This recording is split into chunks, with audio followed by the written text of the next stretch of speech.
Good evening and welcome into the great park for another day of Riptide Baseball. I'm Huon Fitzpatrick alongside Sam Evans. Just a reminder, our broadcast today is powered by Cityside Fiber, OC Riptide's favorite gig speed fiber internet provider. Now, Sam, tough loss on Thursday against the Bombers, one of the bottom teams in this CCL, and had a day off yesterday to celebrate the 4th of July. Back at it against the bottom team in the South, the Philippines, who have won 2 in a row, but have only had 3 wins on the season. What went wrong on Thursday, and how can this Riptide team improve today and into the weekend? It was about defense. Riptide need to clean it up defensively. Can't have as many errors as they did in that game on Thursday, pardon me. And then also offensively, you got to get things going. This Philippines team gives up almost 10 runs a game. There's no one better to get the bats going against than right here today. And I'd love to see the Riptide do that once they're batting here. But first, defensively, got to be nails.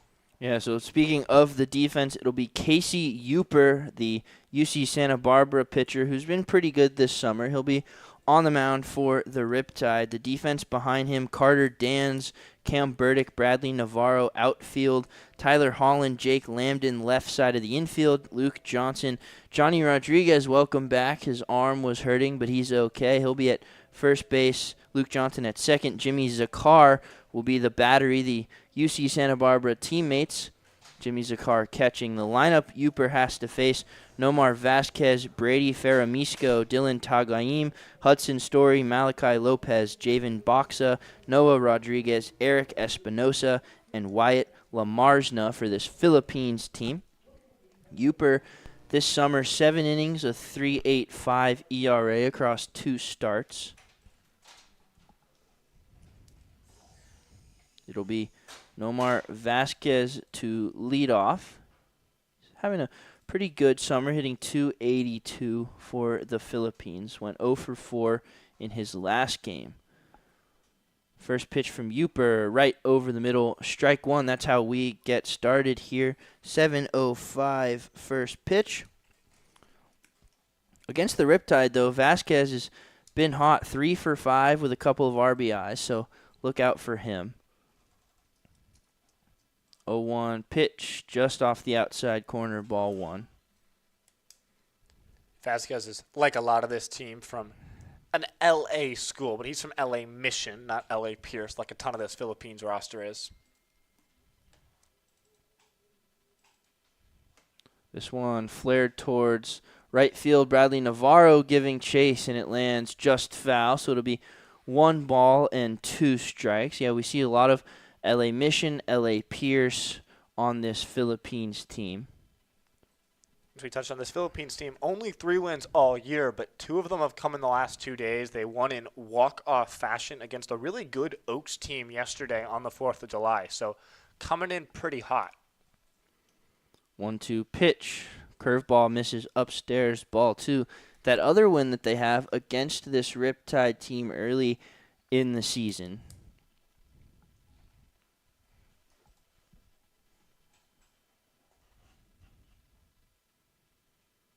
2-2, check swing.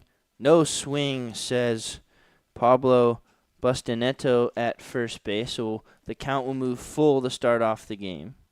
I think the key for Uper is just trying to get some length here from him. The Riptide have gotten 3 combined innings out of their starting pitchers the last 2 games, and you'd love to get more out of Uper today. Full count pitch, swung on and missed, strike 3. So Casey Uper starts the night with a strikeout, his 4th of the summer. That'll be out number 1. Not exactly a well that Uper goes to often, just 3 strikeouts in the 7 innings coming in. He only struck out 1 in 4 frames against the Oaks last time out, but gets 1 here, and hopefully it's the first of many today for the left-hander. Brady Ferramisco hasn't had a lot of action this summer, just 1 for 9. This one misses just inside, ball 1. He did reach on base a couple of times yesterday, but went hitless. If Ferramisco can walk, he's got 3 in a small sample size of 12 plate appearances this summer. That one upstairs and in, ball 2. Ferramisco goes to UCLA, but not a member of the baseball team there. So this is sort of his whole season, just trying to take advantage of this time with the Philippines. 2-0 pitch. Called strike one on the inside corner. We talked about Pablo Bustaneto. The other umpires, Frank Flugrat at third, Andrew Thomas behind the plate. Swing and a miss, strike number 2. So Uper, he's throwing a lot of pitches here early, but he's in the strike zone. On generating whiffs, which you like to see for him. If he can get whiffs, he pitches well to soft contact, but getting whiffs will make him unhittable. 2-2, called, strike 3. Back-to-back strikeouts for Casey Uper to start the day. 2 quick outs for the Philippines. Well, who needs to make someone whiff? You can just fool them so much they stare at strike 3. Uper only had that 1 strikeout in 4 innings last time, already 2 just 3 minutes into this ball game. So working quickly and working efficiently. Now Dylan Taguaim, he's had a good summer hitting .415, 11 RBIs. So one of the better hitters in this lineup as he looks at strike 1. Yeah, he's had the most hits on this Philippines team. He's tied for the most RBIs, 3 of which came in that game where the Philippines beat the Riptide 8-7. He went 3 for 5 and drove in 3 of those 8 runs for the Philippines. 0-1, flared towards center field. Cam Burdick hustling in, still hustling in. He dives, and he makes the catch. Loses his sunglasses, but keeps the play in his glove. What a play from Cam Burdick. A 1-2-3 for Casey Uper. Riptide bats coming up.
Welcome back. Riptide coming up for their first time momentarily.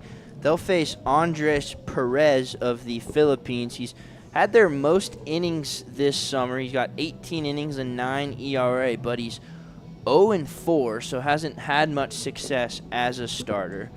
The lineup he'll be facing: Johnny Rodriguez, Bradley Navarro, Jake Lambden, 1-2-3, Carter Dans, Luke Johnson, Reed Montgomery, the DH today, Jimmy Zakar, Tyler Holland, and Cam Burdick. Last time we saw Johnny Rodriguez in the leadoff spot, Sam got on base 4 times, had 2 triples. So Rodriguez successful in that leadoff spot so far. Well, it's good to see Rodriguez back at first base. He'd been DHing the last few days. He'd been dealing with a little bit of soreness in his arm when he was throwing, so getting the day off in the field, but he's back and good to go out there at first base, and like you touched on, back in that leadoff spot. So Perez's first pitch is swung on and fouled straight back. Perez, he started 4 times this summer, and all 4 times he's allowed multiple runs. So something for the Riptide to potentially jump on here. Gave up 7 his last time out. 0-1 way upstairs and out to Rodriguez. Yeah, for Perez, only 10 strikeouts in the 18 innings. 8 walks, so it's really going to be about getting hard contact off him. You're not necessarily going to get a lot of free passes out of him, but just putting good wood on the ball. 1-1, now 2-1 to Rodriguez. Rodriguez hitting just .214 this summer. Does have 9 RBIs. We saw his speed a little bit, too, with those 2 triples a couple of games ago. 2-1. Lines this one. One hop to shortstop. Picked up. Throw to first. In time. A good play from Malachi Lopez for out number 1. Great defense from both teams. You already saw Burdick lay out to make a great play, and then a really nice throw from Lopez from deep short. He was on the outfield grass there when he threw out Rodriguez. So Bradley Navarro up now. The switch hitter will bat left-handed against Perez. He's hitting .406, 14 walks to just 3 strikeouts. 8 stolen bases as well, so they like to get his speed on. This one way outside, ball 1.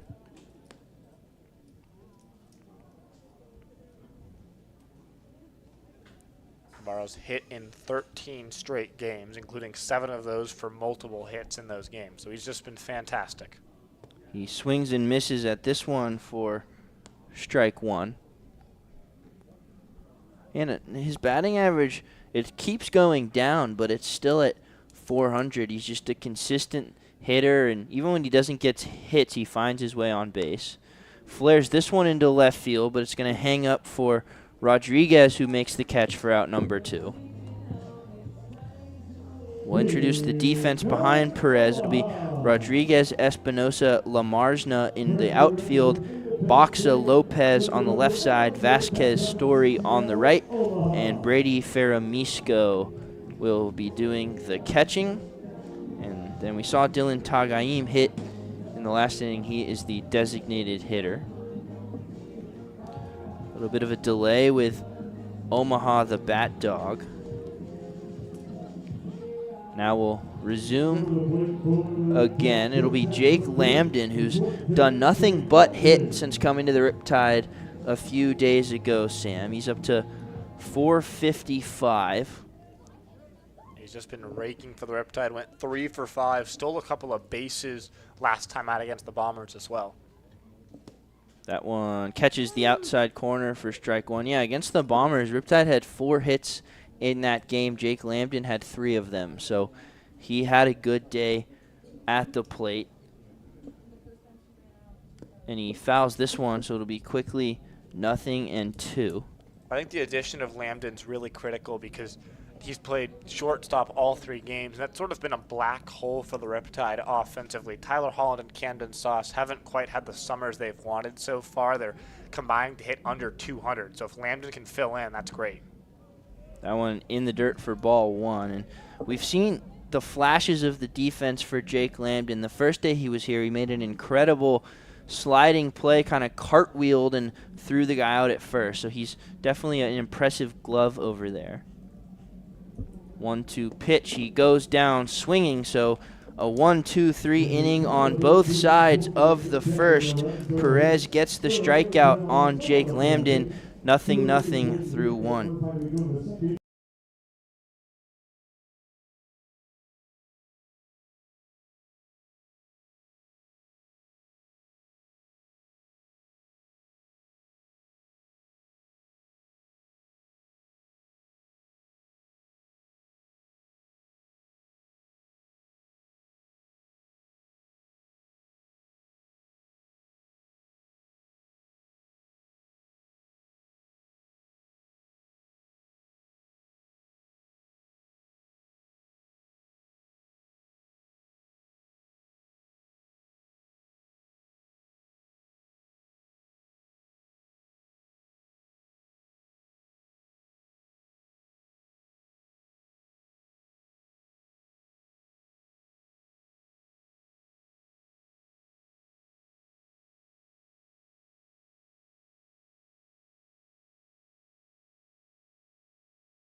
Second inning here, it'll be Hudson Story, Malachi Lopez, Javen Boxa for the Philippines. Casey Uper, a good first inning, 2 strikeouts and a flyout. Hudson Story will be leading off, hitting just 182, but yesterday had a good day, 2 for 5, couple of RBIs. Half of all the hits he's had all season came in that game yesterday.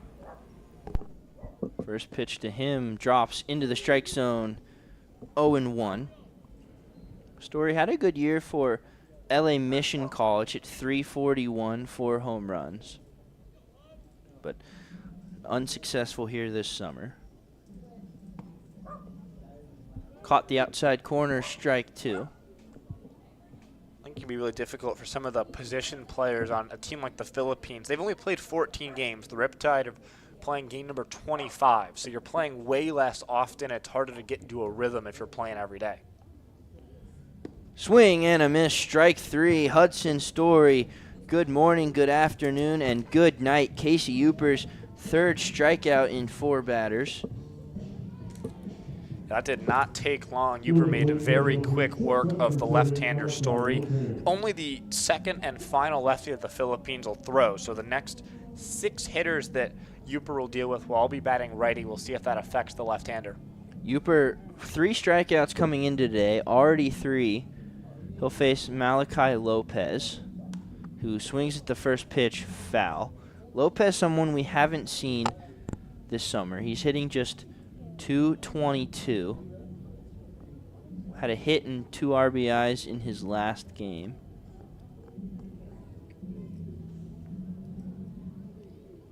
And this one is popped up, potentially playable. Zakar and Rodriguez running after it, and Rodriguez is there for out number 2. A good hustle play from a man who hasn't been at first base in a while. Some nice communication. Zakar and Rodriguez were on a collision course there, but Rodriguez got loud and vocal, and Zakar ceded the ball over to him. Yeah, no offense to Jimmy Zakar, but I think Johnny Rodriguez is coming out on top if they ran into each other. I hope we don't see that happen at all. Yeah. It definitely would be a scary sight to see. Now, Javen Boxa went 2 for 4 in his last game.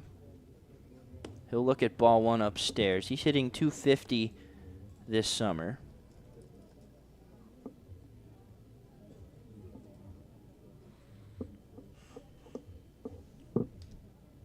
Boxa's got hits in 3 straight games.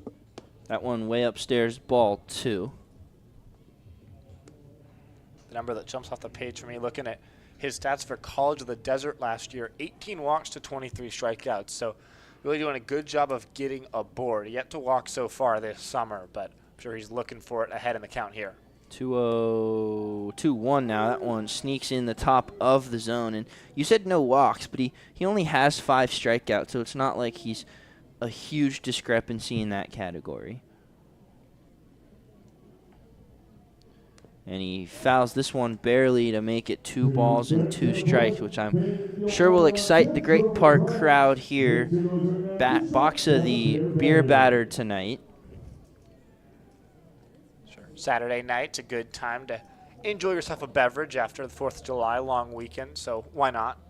2-2. Upstairs will go full, so second full count that Uper's had today. Great strikeout of Nomar Vasquez to start off this game, the last time that Uper faced a 3-2 count. And looking for another one here on Boxa. Full count pitch. Swung on and missed, strike 3. Casey Uper continues to deal 6 up, 6 down, 4 strikeouts for the Gaucho as we head to the bottom half. Riptide coming up.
Riptide for their second at-bats. It'll be Carter Dans, Luke Johnson, Reed Montgomery, two lefties against the righty Perez. And Riptide went down quietly in the first 1-2-3 inning. See if Carter Dans, who's been good this summer, see if he can get something started. He's hitting .282, 9 RBIs. Everywhere the last time Dan's was out there, up in Santa Barbara, certainly last time out there as a batter, he had a hit, a double, a run, couple of walks, a hit by pitch. So he was all over the place. He looks at the first one upstairs. Last time we saw Dan's was 2 days ago against the Bombers when he was on the mound, but doing what we've seen him do for most of the summer and play on the outfield here tonight. That one catches the outside corner for strike one.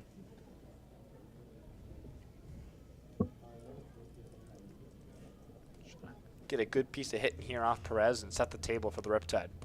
That one outside ball two. And outside of really the bottom two guys, this lineup is just full of hot hitters. Carter Dans has been hot.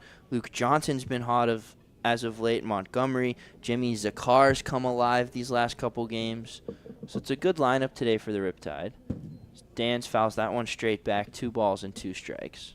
Well, it's the Riptide. They're 13-11 overall, but critically 11-11 in league play. Just trying to keep the pedal down. You're a couple games ahead of the Barons, who we'll see on the road tomorrow for that final playoff spot. And so really critical to go on a run here and sort of extend that gap between you and Academy Barons. This one misses way upstairs to Carter Dan, so we'll move full. And interestingly enough, the Riptide only half a game behind the Arroyo Seco Saints, who they play 4 or 5 times towards the end of the season. So interesting to watch there as Dan flares this one over the Riptide bullpen to stay alive. Once we get to a 3-2 count here for Dan's, he's been doing a great job of walking more recently. He's got 6 walks in his last 5 games, including 2 in each of his last 2. So he's shown some really good plate discipline. His on-base percentage is shot up. And there's another walk right there. That one misses upstairs. So a leadoff base runner, first of the day for the Riptide. That would be Luke Johnson.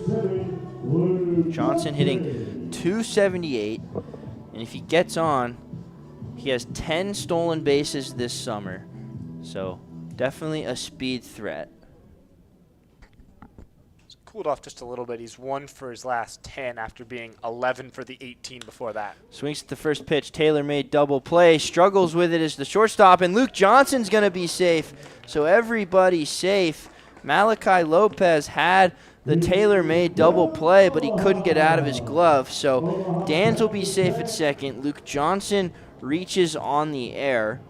So tough break for both Malachi Lopez and Andres Perez. But a huge break for the Riptide. They were doing far too much of that against the Bombers a couple nights ago. Nice to see it go in the Riptide's way. And the man who leads this team in RBIs, Reed Montgomery, up with a couple men aboard here in the bottom of the second. Yeah, big spot for him. 16 RBIs on the summer. Does have a home run as well. He's hitting .285, so definitely a guy up you want if you're the Riptide. He takes a half swing at the first pitch, but definitely went around for strike one. He does do that a lot, though. He takes some pretty aggressive and big swings.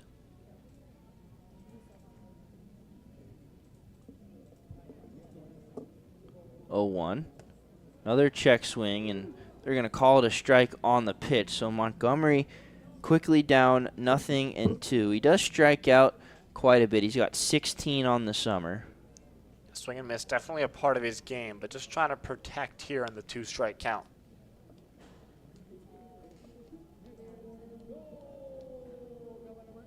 .02 pitch in the dirt, ball 1. And both Dans and Johnson run well on the bases, as does Montgomery. So going to be tough to turn something for the Philippines.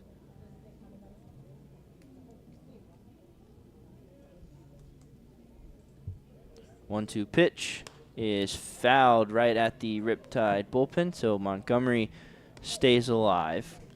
Well, Montgomery sort of feels like he almost grows into at-bats. He finds himself behind in the count, and, you take a pitch for the ball, and then you put good wood on that one and just foul it off. And you sort of just grow your way. Your presence grows against Perez here and makes it a longer and tougher AB.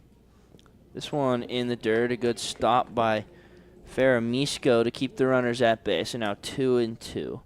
And pretty cool story, Andres Perez on the mound. He attends Fordham University. He was on their club baseball team and then pitched well enough to earn a spot on the real team. He's been there last couple years. And ugly swing and a miss for strike 3. So Reed Montgomery goes down on strikes for the first out of the bottom of the second. Jimmy Zakar up now. Jimmy's sort of a glove-first catcher, but he's doing it with the bat recently. 5 straight starts with a hit. Drove in a run against Santa Barbara the last time he was in the lineup. So trying to come up in another big spot for the Riptide right here. Yeah, he's gotten that average up to 286. So he's been a big bat as of late. He's got the pink bat today. So interesting look for Jimmy Zakar, who looks at strike 1. I think Jimmy pulls it off. Yeah. I think that you got to have confidence to rock the pink stuff, but I think that Jimmy definitely has the confidence and swag to do it. And this one gets a piece of him up and in, and Jimmy Zakar seemed to be in pain, but now he's okay. Still in some pain, but good enough to stay in the game. So now bases loaded, 1 out for a guy desperately in need of something with the bat. Tyler Holland hitting just 159. Some good things, though. He has 8 walks and 5 RBIs, so a big spot for Holland. Holland's got to come up here in a big spot. Just 1 for his last 18, 11 strikeouts in that span. And I think here it's just about trying not to do too much. The bases are loaded. You want to break out of it with a huge hit. But fly ball here scores a run. No need to try and send the ball to Mars. Just keep it out of the infield. And Holland waves and misses at strike number 1. He does run pretty well, so a ground ball would be tough to turn. And he does have that gap between Story and Vasquez to work with. Speed all around except for Zakar. Holland just gets a piece, so quickly 0-2 to the Arkansas Razorback. Yeah, the Philippines have brought the corners in case Holland were to sort of lay down a bunt, but keeping the middle infield back. So if you hit one, they can try and turn 2 on the speedy third baseman.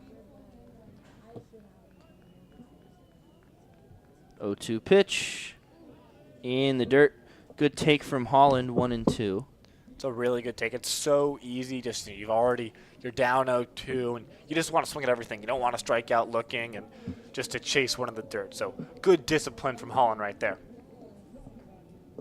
1-2 pitch. Well inside. Almost gets a piece of Holland, but he stays in there. Now it's 2 balls and 2 strikes. That would have been the painful way to bring a run home, but even the count up, and that's exactly what he needed to do after quickly being behind 0-2. A walk does a job here, so 2-2. This one gets away, so a run comes in for the Riptide. Carter Dan slides in safely. Zakar to second, Johnson to third. So Perez did Holland's job for him, but Holland, another chance to drive home some runs, now with 2 runners in scoring position again. So Dan scores. Full count now. Infield in all the way around now with no force out over there at second base. Full count pitch, and Holland stays alive towards the Riptide dugout. So we'll do a full count again. This is a really good at-bat from Tyler Holland, behind 0-2, but just since then he has looked like a true professional out there at the plate. Yeah, it's been a tough year for him at the plate, but a really good at-bat and a big spot for him.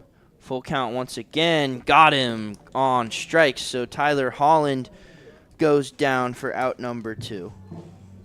Kind of a gut punch there for Holland, but a lot of positives there. You stayed in the at-bat long enough. You forced the Philippines to try and bounce a pitch in, and Instead, run comes home on the wild pitch. So definitely some credit there should go to Holland for sort of forcing that wild pitch from Perez.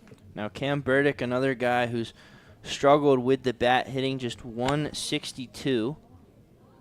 And he check swings at the first pitch, but no swing, says Bustamento, so it'll be 1-0. Really easy here to try and do too much and just try to force yourself to come up a hit here. A walk brings up Rodriguez. That's a good result for Burdick. And Burdick smashes this one to left field, but it's going to go foul. A good piece of contact for Burdick, but it'll be 1 ball and 1 strike.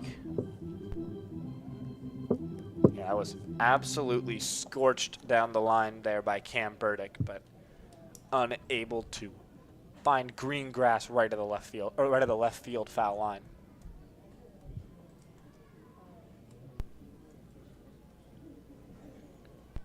And another check swing. And they're asking for checks all around. They'll check to first. It'll be a no swing. So 2 close pitches for Burdick. Gets his way both times. It'll be 2 balls and a strike. Ahead in the count here and doing a good job to make his way there. Another check swing. No swing again, says Pablo Bustamento. So I think Cam Burdick's gotten away with at least 2 there, but it'll be 3 balls and a strike.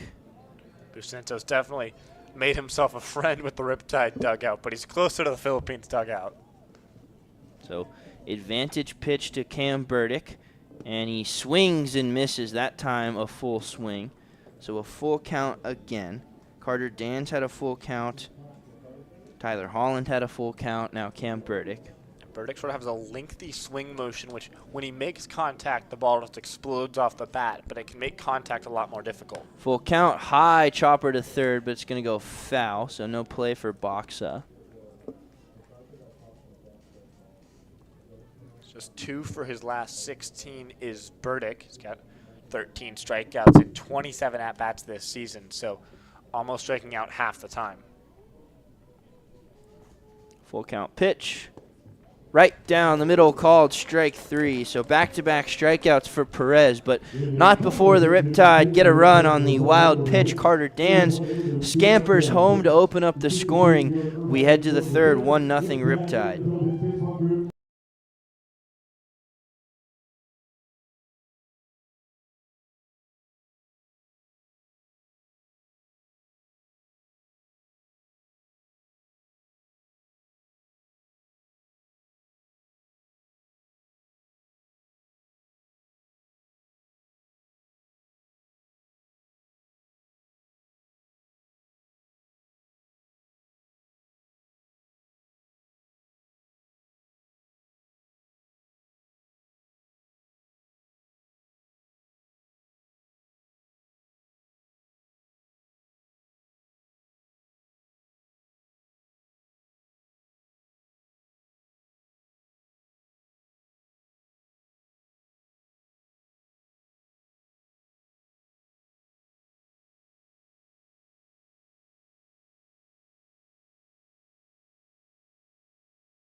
Seven, 8, 9 for the Philippines. Noah Rodriguez, Eric Espinosa, Wyatt Lamarsna, Rodriguez hitting just 133 this summer, 11 strikeouts, so could be an important first out for Casey Uper. Already 4 strikeouts in 6 batters faced, and this one is fouled past the Judge Brewery Cantina into the parking lot. Uper's just done such a great job of getting his way ahead of hitters, finishing off counts. It's just been really a pleasure to watch here, and hopefully he can keep it going the rest of his outing. 0-1, inside, ball 1. So the outfield in order takes up the rest of the batting order. I think that's pretty cool. 7, 8, 9 are hitting 7, 8, 9. 1-1 to Rodriguez. Slow slider inside corner, strike 2. Entire outfield sort of needs to get going for the Philippines. It's been a big part of their struggles this season, just not getting the production you need, especially from left and right field, you know, those sort of power positions. Just misses upstairs, ball 2. Exactly where Uper wanted that pitch, though. You know, you kind of want to make Rodriguez chase. Now that the count's even, you got to make a little bit of a more competitive pitch here. 2-2 pitch. Check swing. No, says Pablo Bustaneto, so it'll be full. Bustaneto loves doing that safe sign over there at first. We've seen a lot of Bustaneto so far in this ball game, and he's been busy trying to check swings from right-handed hitters today. So we'll see if that continues here. So full count to Rodriguez, and he flares this one towards right field. Navarro right there to make the catch for out number 1. So a non-strikeout out for Uper. We've only seen 2 of those before that. That was a pretty lazy fly ball, but that's probably the best contact the Philippines have made all day. Other than the 4 strikeouts, you had a blooper and then a pop out. So really not a lot of hard hit balls that have traveled very far in this game, and just really great pitching from Uper as he works through this lineup for the first time. Eric Espinosa up now as he looks at strike 1 on the slider. Hasn't had a lot of action. He's only had 4 at-bats. He's 0 for 4 in all of them. And he hasn't played since June 24th. Quickly behind 0-2 on the swing and a miss. He does, at Long Beach Community College, he hit .240.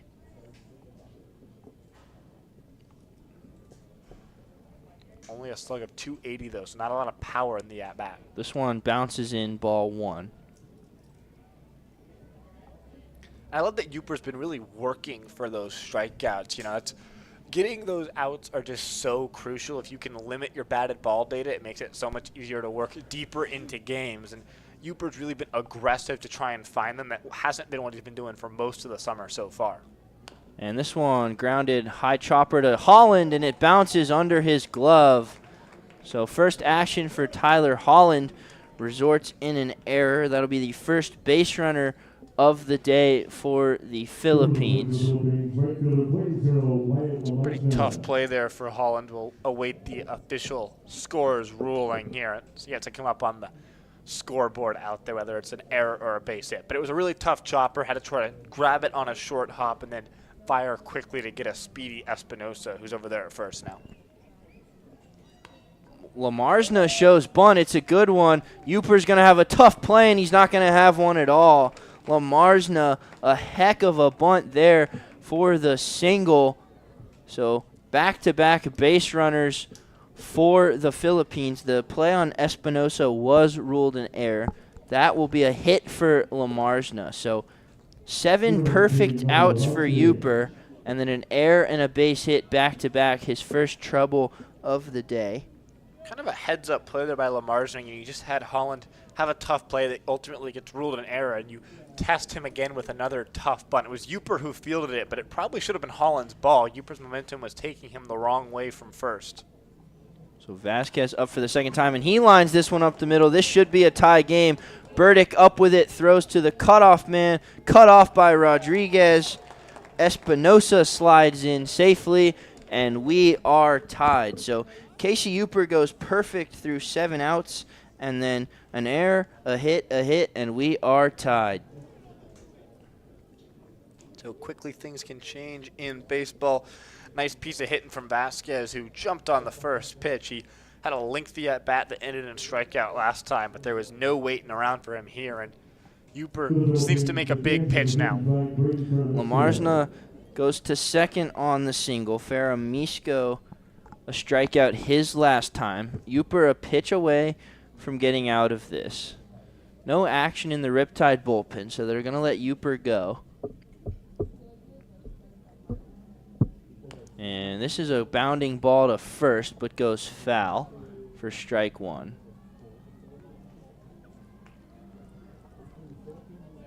Brief pause as everyone returns back to their bases. Faramisco now just 1 for 10 so far this summer, so it's really been a rough start to his campaign with the Philippines, and this is a big spot for the catcher who's hitting lefty. You don't see a lot of lefty catchers, but he's able to both catch right-handed and then do the job lefty at the plate. 0-1 way upstairs. Jimmy Zakar back picks, and a really close play. Vasquez was just barely back to first. He was safe, but he was kind of sleeping. Zakar threw a dot to first, but no play as Vasquez gets back. Seen a lot of that from Jimmy Zakar this season. He loves to make sure the runners are aware both as they're stealing, but also after pitches are thrown down. And a swing and a miss from Brady Faramisco, so it'll be 1 ball and 2 strikes. Zakar's already gunned down 4 runners this season, and he's only probably played about a third of the games behind the plate. Had another one that would have been thrown out, but Rodriguez at first missed a tag on a diving runner. So just really a dangerous guy to watch if you're on the base pass. You don't want to have Jimmy Zakar behind the dish. And inside move, nothing happening. And we kind of talked about it this summer, how Zakar is definitely a defensive first catcher. His bat was kind of lagging this summer, but he's come along in that category as of late. But hard to blame him. He only had 2 at-bats for UCSB. Called strike 3. Casey Uper sits down Faramisco for the second time, his 5th strikeout of the day. Now Dylan Taguaim, he'll come up for his second time. He was kind of robbed in his first at-bat of a low sinking fly ball to center. Cam Burdick dove and made the catch for out number 3. It's been the type of ball that's been sort of dropping in all year for Taguaim, who's hitting over 400 this campaign. And he swings at the first pitch, foul towards the Philippines dugout. Yeah, and the summer's been good for him, and at the Masters University, he only hit .226, so he's definitely had a much better summer here.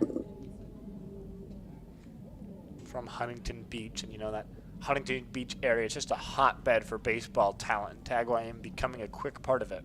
Yeah, Huntington Beach always a top team in the whole country for high school baseball. That one catches the outside corner, so nothing in 2 to Taguaim. Taguaim's from St. John Bosco's high school. I just mean the Huntington Beach area as a whole, but yes, indeed, Huntington Beach High School is extremely talented. St. John Bosco as well, also quite good. But yeah, that Trinity League is one of the best in California. Ground ball to Lambden at short, throws to first in time. So Casey Uper deals with some adversity. A run comes in on the single by Vasquez. We are 1-1 as we head to the 4th.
Going, gone to Cityside Fiber. It's your turn to get connected with Cityside Fiber, OC Riptide's favorite gig speed fiber internet provider. Whether you're streaming, gaming, or working from home, Cityside Fiber knocks it out of the park. Step up to the plate and get connected today at citysidefiber.com. Bottom of the third inning here to be the top of the Riptide lineup. Johnny Rodriguez leads off. He grounded to short his last time up. Lineup flipping over here for the Riptide after they sent 6 men to the plate last inning. The last 4 Riptide outs have all come by way of the K for Perez. He's been dealing with the Riptide hitters well. Gave up the unearned run last inning, though. Rodriguez looks at the first pitch on the outside corner for strike one. Looked a little bit outside. And we talked about it in the pregame. Perez has given up at least 2 runs in every start he's had. And Rodriguez takes a big whiff and a miss at strike 2. He's taken the loss as well in each of the last 4 starts that he's made. So it's really been a tough run for the right-hander. Some of the better pitching we've seen from him so far this season right here tonight. 0-2 to Rodriguez, who swings and misses. 3 pitches, 3 strikes, and a K in the scorebook. Johnny Rodriguez down. The 3rd consecutive strikeout for Perez. The fourth in 5 batters around a hit by pitch. So Perez has kind of come into his own in this game. Uncharacteristic, both neither Uper or Perez are really like strikeout pitchers necessarily, but they've both been able to rack up the Ks today. But here's the guy in Bradley Navarro who's just so tough to strike out. Just 3 Ks all season long, 14 walks for Navarro, so almost 5 times easier to walk him than strike him out. He looks at the first pitch for a ball, and a guy that actually went to Huntington Beach High School. He's part of that big, good baseball down there, so he went to Huntington Beach. This one in there for strike 1. Navarro's a switch hitter, but he's batting from the left-handed batter's box here. One of 4 Riptide batting lefty against Perez, the right-hander. 1-1 to Navarro in the dirt, ball 2.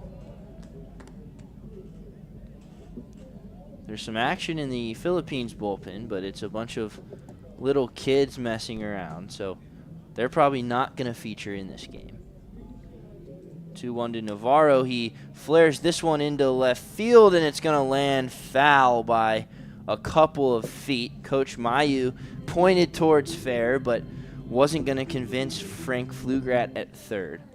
It's another one where Bradley Navarro, sort of all season long, it's felt like any time he's gotten decent enough contact on the baseball, it's dropped in for a hit. You just almost expected that to land fair and Navarro to wind up on second base, but instead trying to do some 2-strike hitting against Perez.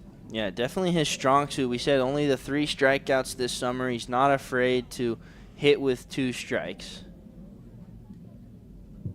2-2 pitch, and he swings and just gets a piece to stay alive, and that's what you get from Bradley Navarro. Just not unwilling to strike out. He'll fight off a pitch, take a bad swing if it means contact, so he's a good 2-strike hitter. Well, he's got such great decision-making. That was a rare sort of poor swing decision, but his bat-to-ball skills are just so good. 2-2 again. He grounds this one to first. Story up with it, flips to Perez for out number 2. So Navarro's 0 for 2. A non-strikeout out for the Riptide, but Jake Lambden up now, a strikeout victim his first time. Omaha continuing to have trouble here. She, like Navarro, is 0 for 2 so far tonight. We'll pause briefly as the bat's retrieved by human rather than canine. And Omaha's hit a bit of a slump. She was cooking earlier in the season. She had some games where she would get 9 bats in a row, not mess up, 6 or 7 bats, and now it's been not as clean from her. Well, I'd like to see her take the Cam Burdick approach. Shave her head, bleach it blonde, call it the slump buster. I think that's the only approach that should be taken with Omaha. You have to bust the slump somehow. Lambden up now. He looks at one in the dirt for ball 1. You were laughing at me when I was saying that. I didn't have a tinge of sarcasm in my voice at all. I was completely serious. Well, maybe on Tuesday we'll see Omaha with a different look. That one in the dirt as well to Lambden, 2-0. Nice there from Lambden. He did strike out last time, his second of the summer, but he's just been so good since coming to the Riptide. Been a really huge addition to this top of the lineup. He's been in the top 3 every single game he's played with this team so far. 2-0 pitch, way inside and 2 inside. It gets a piece of Jake Lambden, so he'll get to first base on the hit by pitch, and not a guy you want on first base. Only 2 steals this summer because he hasn't had a lot of chances, but he bounces around out there. He's always seeming like he wants to run, so definitely a threat on the base paths. Both those steals came in the last Riptide game 2 nights ago against the Bombers, so potentially one to watch on the base pass for Perez as Dans, who walked and scored the Riptide's lone run earlier, comes to the batter's box. And it just feels like the Riptide haven't taken advantage of a lot of runners on base. They didn't do it against the Bombers very well. They got a lot of guys on that game, but struggled to find any ways to get runs in as Dan looks at one for ball 1. And we saw it in the second. They got 2 guys on, and then a strikeout, and then another guy on, and then 2 strikeouts. They got a run on a wild pitch, but it really just felt like they couldn't get anything going. Dan fouls this one back, so we'll see if they can spark a 2-out rally with Lambden on first base. Exactly what you need to do. It really just feels like it's been a while since none of those 2-out thunder moments where you string 3 or 4 hits together and score a couple of runs out of nowhere. Still looking for the first hit all night. Lambden goes. Ball is a ball, and the throw down is not in time. Lambden slides in with his 3rd steal of the summer, and that was a kind of awkward play from Brady Ferramisco. It looked like the throw had a chance and just kind of looped into second and gave Lambden some more time. So a weird play there, but it's now 2-1 to Carter Dans. Ferramisco, like we talked about, does not play college ball, so sort of a new position for him behind the plate. As he fouls this one towards Pear Tree Meats, who we'll hear from later in our player interview. It's now 2 balls and 2 strikes to Carter Dans.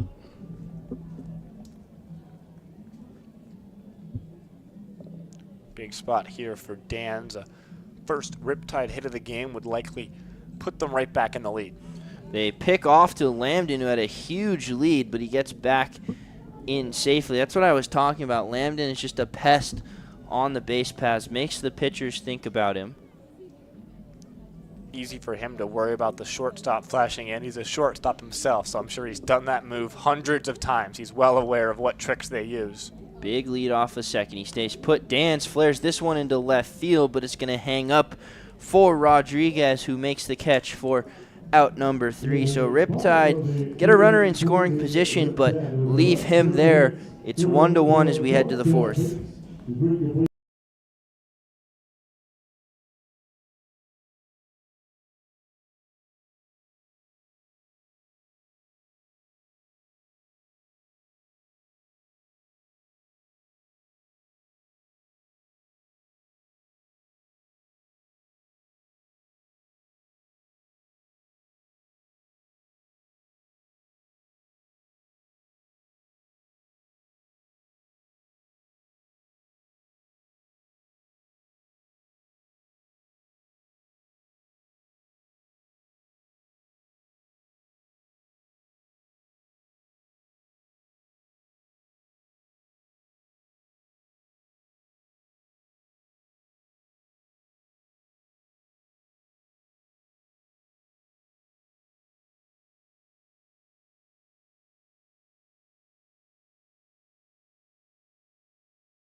Casey Uper still on the mound for the Riptide as we head to the 4th.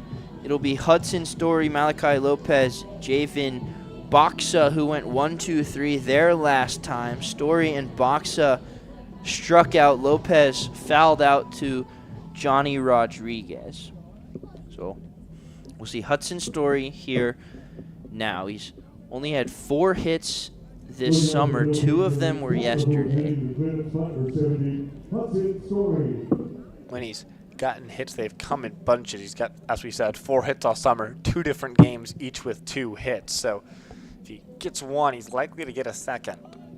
So he'll look at the first pitch from Uper and ground it towards the diving Luke Johnson, but he can't get it out of the glove. Would have been a great play from Luke Johnson. Couldn't get out of the glove. It'll be a hit for Hudson Story. What a play from Johnson, just couldn't get the throw. Oh, that's so frustrating. You could see how annoyed Johnson was with himself because he did the hard part. Perfect layout. He's still frustrated. He just slapped his glove out there, but unable to get the ball out and throw on in time. But still a double play ball away from a racing Story over there at first. Lopez shows bunt, gets it down, but it's going to be foul. So Philippines showing they're not afraid of small ball here. We saw Lamarsna have a bunt single that led eventually to a run coming in. And you want to be careful with Story. Despite being a first baseman and being 6'2" and 216 pounds, he had 7 stolen bases for LA Mission last year. So someone for Uper to keep an eye on. A little easier for a lefty to worry about a base stealer. You can stare right at him. 0-1 to Lopez. He swings this time and fouls it away for strike 2. Oftentimes, 2-strike counts are some of the best to run on just because you'll see pitchers who throw pitches in the dirt, perhaps breaking pitches. I'd love to see Uper change it up and go high fastball here and give a chance for a strike him out, throw him out double play. He stays put. 0-2. Got him. 1-2-3. Malachi Lopez goes down for the first out of inning number 4. That right there is why Jimmy Zakar calls the pitches and not me. So credit to him for making the right call and getting the swing and miss from Lopez. 6th strikeout for Casey Uper. So he had 3 coming in, 6 today. Boxa one of those 6.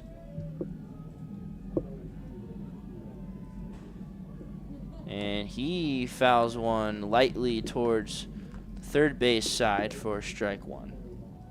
Boxa's already given out some discounted beer, but those discounts keep stacking. So if Uper can strike him out for the second time, just like he did Faramisco, he'll be getting closer and closer to free beers.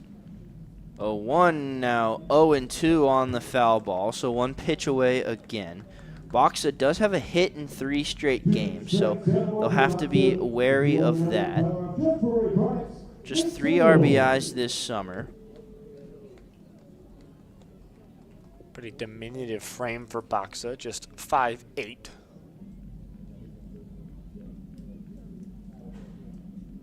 Did hit a home run for College of the Desert, so a little bit of power.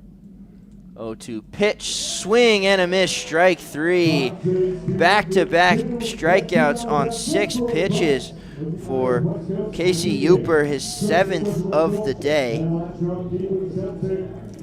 Has there ever been an immaculate inning after a base hit? Yeah, I mean, I don't know what that would be necessarily in terms of the ruling. Because he gave up a hit and then 2 strikeouts on 6 pitches. Now, Noah Rodriguez, not a strikeout victim, flew out to Bradley Navarro last time up. And it doesn't matter anyway, as that one outside ball 1. So now $2 off of beer for anyone in attendance today. Story's still not shown a threat to go, but hard against the lefty. 1-0 pitch, 2-0. That one misses upstairs. It's just so tough to steal, yeah. You can really see that over there at first, Story's almost flashing back to the base when Uper lifts his leg to go to the plate because he's worried about him just stepping, a half inch to the left, basically, and you can throw right to first base and have it not be considered a balk. 2-0 pitch, 3-0. That one misses a little bit low. So 2 straight strikeouts on 6 pitches. Now 3 balls in a row for Uper. He's going to have to battle here. First time really all day long that he's been way behind in a count. 3-0 pitch. Swung on and missed. So Rodriguez had the green light and missed it. No walks for Uper today. Only 2 on the summer. 2 3-ball counts. They both ended in strikeouts so far. Rodriguez, 3 balls and a strike. And called strike 2. Rodriguez halfway to first base. He thought that was ball 4. He'll have to come on back. And that's one of the most embarrassing things if you're a hitter. You walk, you throw the bat away, you think it's ball 4, and the umpire's like, nope, that's strike 2 or 3. You're coming back. Yeah, strike 3 is the one that's really rough right there. But he was a long way down that first base line. It's not often that when we say halfway, we mean halfway, but that was halfway. Full count pitch. Story runs. Called strike 3. Casey Uper strikes out the side after a leadoff single. He's got 8, and we head to the bottom of the 4th, but not before we hear from our friends at Experian. Experian is your BFF, your big financial friend, big enough to have the resources and knowledge that have an impact, personal enough to help you with what's best for only you. No matter where you are in your financial journey, your big financial friend is a trustworthy companion by your side. Wherever you are in your financial journey, your big financial friend is ready to help you navigate the smartest way to reach all your personal financial goals with solutions you can trust. This is Experian, your big financial friend for life. For more information, visit Experian.com.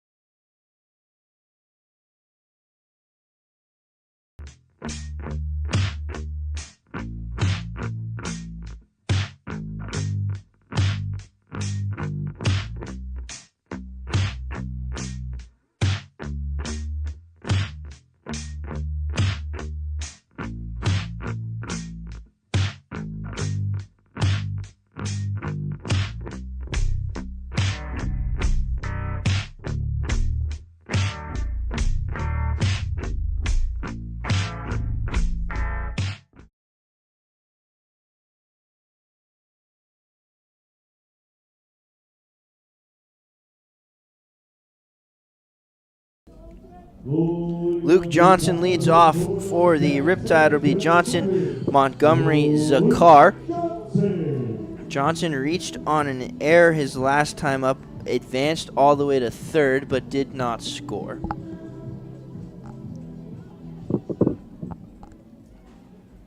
Riptide have 3 base runners, but none of them via the bats.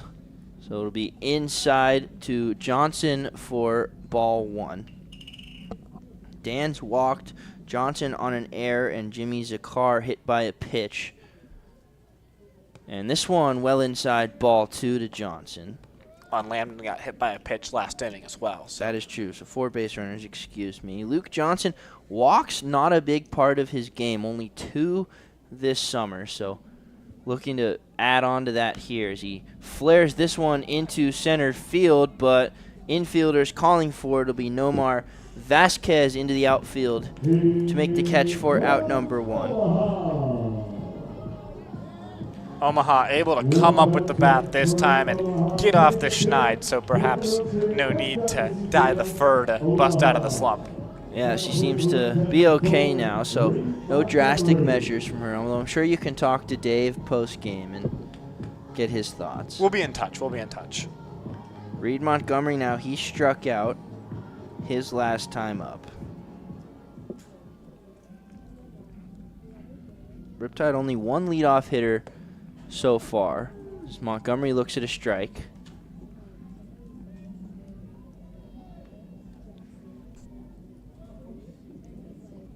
Able to get on in 5 of the 9 innings with their leadoff man. And a 5th base runner. This time hit by the pitch is Reed Montgomery, the 3rd hit by pitch of the day. So a speedy runner on first with less than 2 outs for the Riptide. Reed's 2 for 3 on stolen bases so far this season. And One of those other hit-by-pitch victims was Jimmy Zakar, who's up right now. But we'll have a mound visit first here as they try and talk things over with Perez.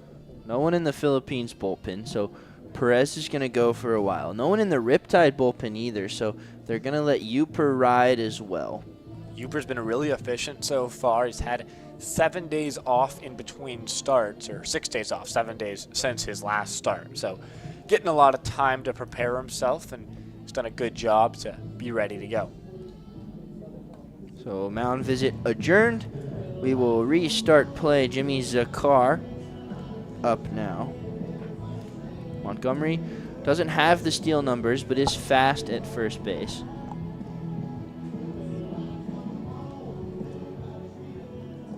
Jimmy's been hot with the bat, as we've said, that on-base percentage well over 400 now.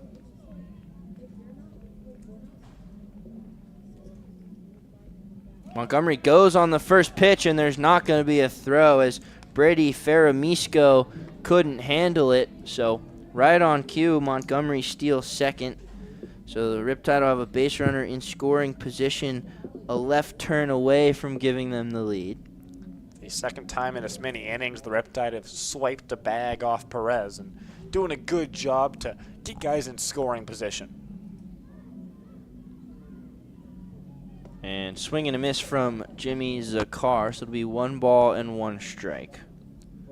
Now what you just need is that first hit. You have to find one to get over to first base via the base knock, but looking for one right here to untie this game and put the Riptide ahead. 1-1 to Zakar. This one misses inside. Reed Montgomery bouncing off of second base, but staying there for now. The Riptide are not afraid to steal third. We've seen it. Luke Johnson's done it a couple of times. Cam Burdick's done it a couple of times. I think Bradley Navarro stole third. And Zakar grounds this one foul at the Riptide dugout, so it'll be 2 balls and 2 strikes.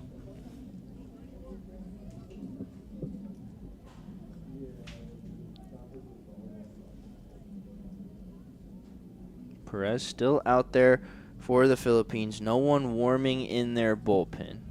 Same goes for the Riptide, and this one, ball 3 outside.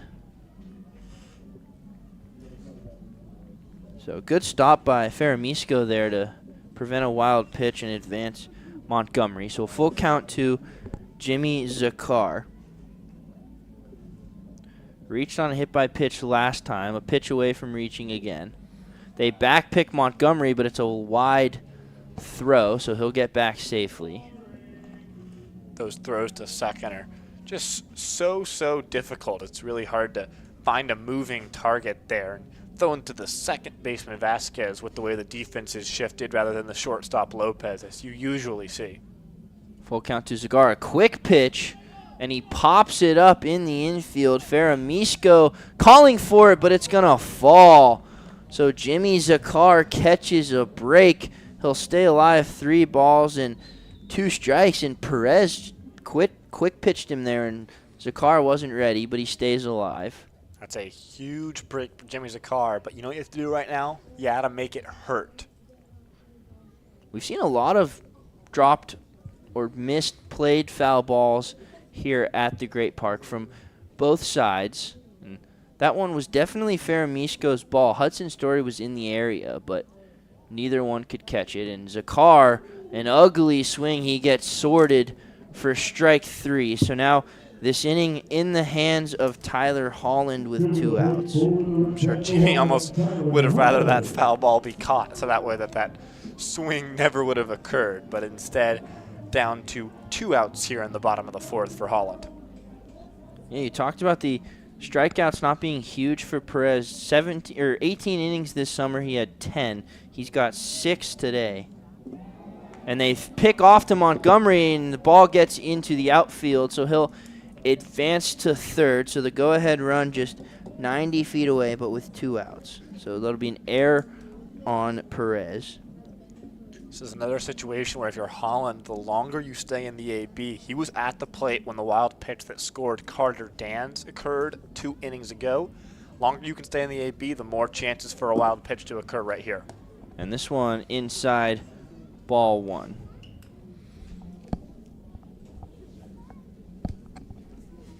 So Montgomery will be ready to take off on any ball in the dirt. 1-0 to Holland. Now 2 balls and no strikes.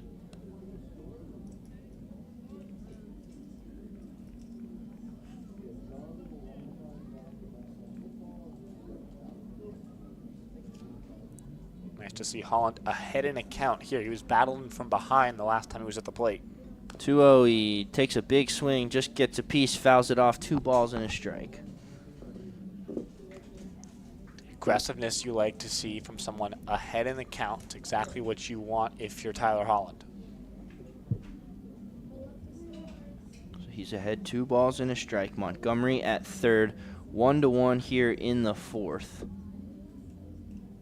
And Holland lines this one right at shortstop. Caught by Malachi Lopez. Unfortunate for Tyler Holland. Riptide get a runner 90 feet away, but do not score. As we'll send it down to Cameron McCreary, who met with Coach Evans pregame. We'll see what their conversation sounded like.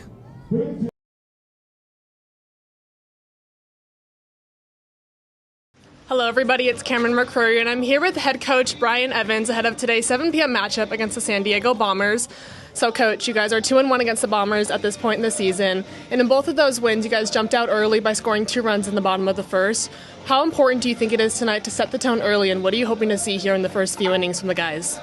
I would love to get on a hot start tonight. I think recently we've kind of been a late inning team, but I would love to jump on these guys early tonight. Yeah, so I know there's a few players that have been firing on all cylinders by themselves as of late. One in particular I want to talk about is Luke Johnson. Last week he was 8 for 19 with 2 doubles, 3 RBIs, and 4 runs scored. What sort of piece are you hoping he'll play in the game tonight? Hoping a big piece. I mean, he played first last year. We know he can hit. Kind of got off to a little slow start, but he seems to be picking it up right now, and hopefully he can ride him out as long as possible. Awesome. Sounds good, Coach. Best of luck tonight. Thank you. Back to you guys.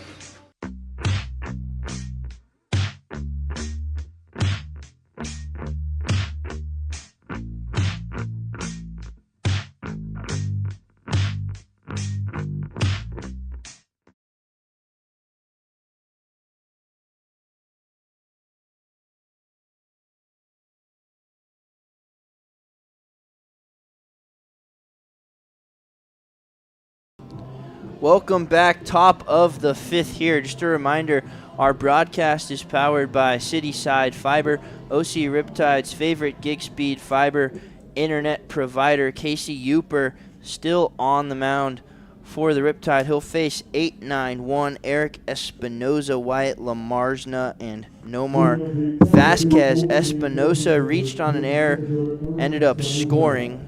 Wyatt Lamarzna a bunt single. Vasquez a single to drive in a run.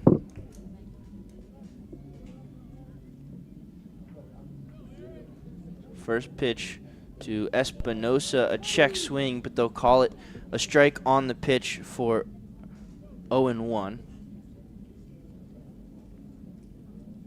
Cooper's already got 7 punch-outs in this game, so just been dealing so far. 0-1 now. 0-2. Espinosa way out in front of that one for no balls and 2 strikes. Center fielder reached on an error on a pretty tough play for Holland, and then came around to score and tied the game at 1, which is where we're at right now. So an unearned run for Casey Uper. He's been very good today. 0-2. Swing and a miss. Ball gets away. Jimmy Zakar can't find it now. Picks it up, fires to first, but not in time. So the 8th strikeout for Uper, the 4th in a row, but Espinosa reaches on the drop third strike. So we'll see if Wyatt Lamarzna potentially bunts again.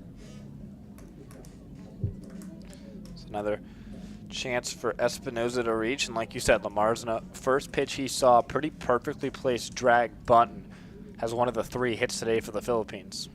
So Uper's been dealing. That was a crazy pitch for him as Lamarzna looks at strike 1, and it kind of bounced pretty far in front of the plate and had Espinosa chasing, but Zakar couldn't find it, so he'll get on base. Lamarsna 0-1. They check on Espinosa. Pitch was almost too nasty there. Even Jimmy couldn't handle it behind the dish. And I like the decision to check over from Uper. First time he's tried to throw over and just try and control this running game for the Philippines. 0-1 to Lamarsna. He grounds this one for a double play. Lammed into second for one. Lamarsna runs well, and it's not going to be in time. So Lamarsna reaches on the fielder's choice. Espinosa retired. And Lamarsna is definitely a guy you want to keep an eye on, Sam. At L.A. Pierce College, 25 stolen bases. So definitely someone Uper wants to look out for. Yeah, it's almost not a if he's going to go, but when he's going to try and steal. And if you can catch him early, perhaps throw a pitch out and just do anything you can to limit his ability to run. He won't go on the first pitch. Vasquez looks at it at the knees for strike one. Vasquez, the reason we have one run for the Philippines. He singled in that run his last time up. Slide step from Uper. This one inside, so potentially thinking about Lamarsna. Well, if you're Uper, you need to use pretty much every single tool in your arsenal to try and contain the running game. As Jonathan Van Ness has just walked out and grabbed a baseball in that Riptide bullpen. 1-1 pitch, slider, inside corner, strike two. I think here's the spot, Uper, where you have to be wary about the base dealer. 2 strikes and perhaps the ability to waste a pitch and try and worry about the runner with throwing something up and away and giving Zakar a chance to throw him down. Runner stays put. 1-2, fouled straight back. Sam was ready for it. I didn't have my glove there, but netting in the way, unfortunately. There's some glass, too. So it would take quite the situation for a baseball to get up into here. Radio, you've got a chance at a foul ball, but not here. Yeah, the ball would have to be hit hard enough to break through the net, travel and break through this glass, which is pretty thick. Runner does go, but he's going to have to go back. This one popped up. Bradley Navarro started back, now sprints in, gets there to make the catch for out number 2. Really nice play there from Navarro to come in, sort of perfectly timed if you're the Riptide. The pitch that Lamarsna chose to run on leads to the pop out and just keeps him right there at first. Brady Faramisco looking to better his fortunes today. He's 0 for 2, strike out looking both times. So trying to avoid the hat trick. 0-0 today. First pitch to him, a swing and a miss. What do you think about 0-0 compared to just 1-0?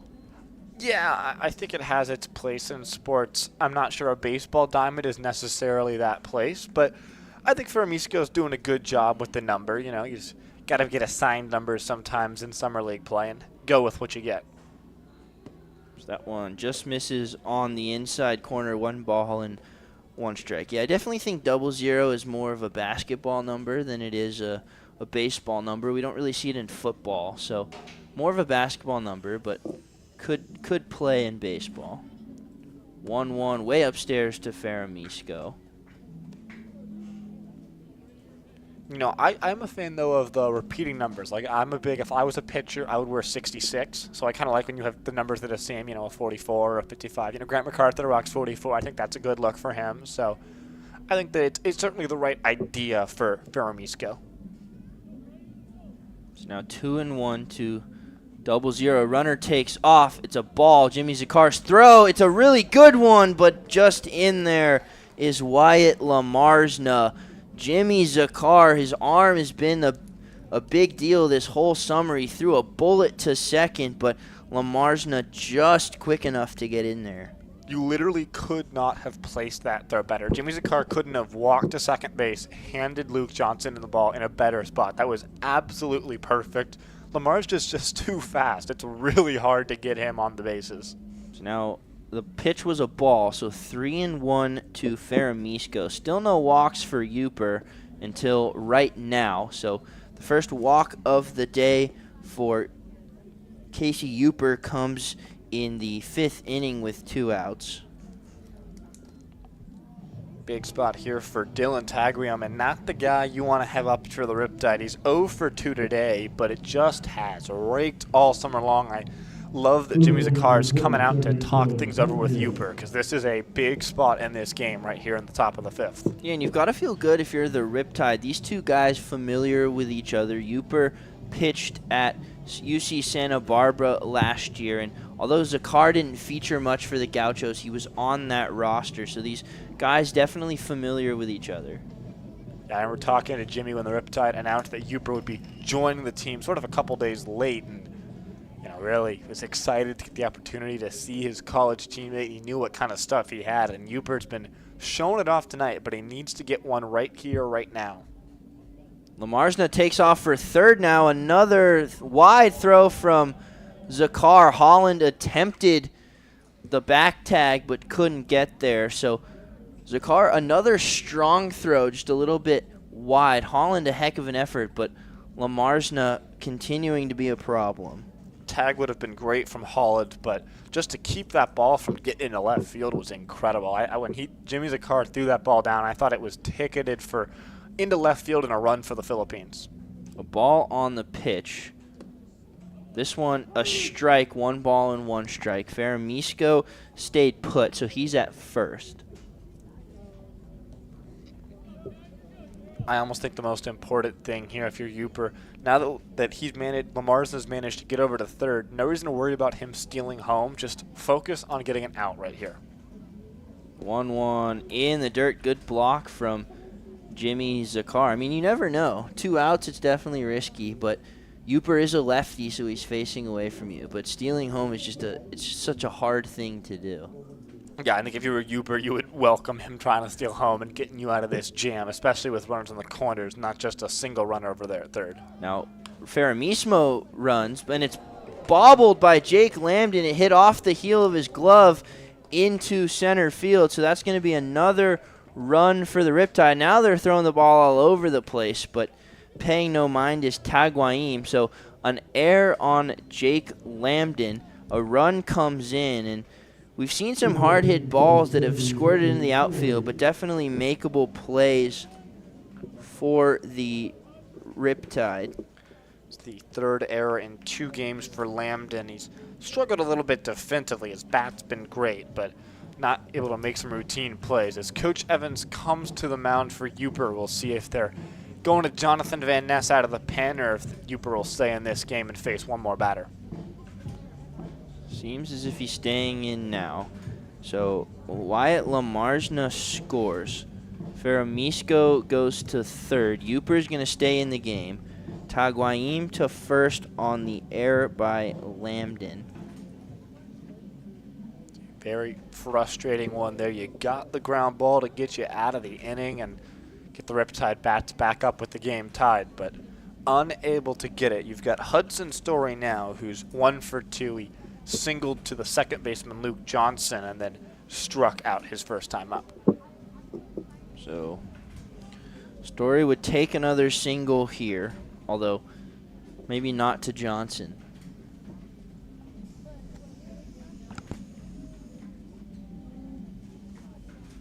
Uper's first pitch to Story in there, strike number 1.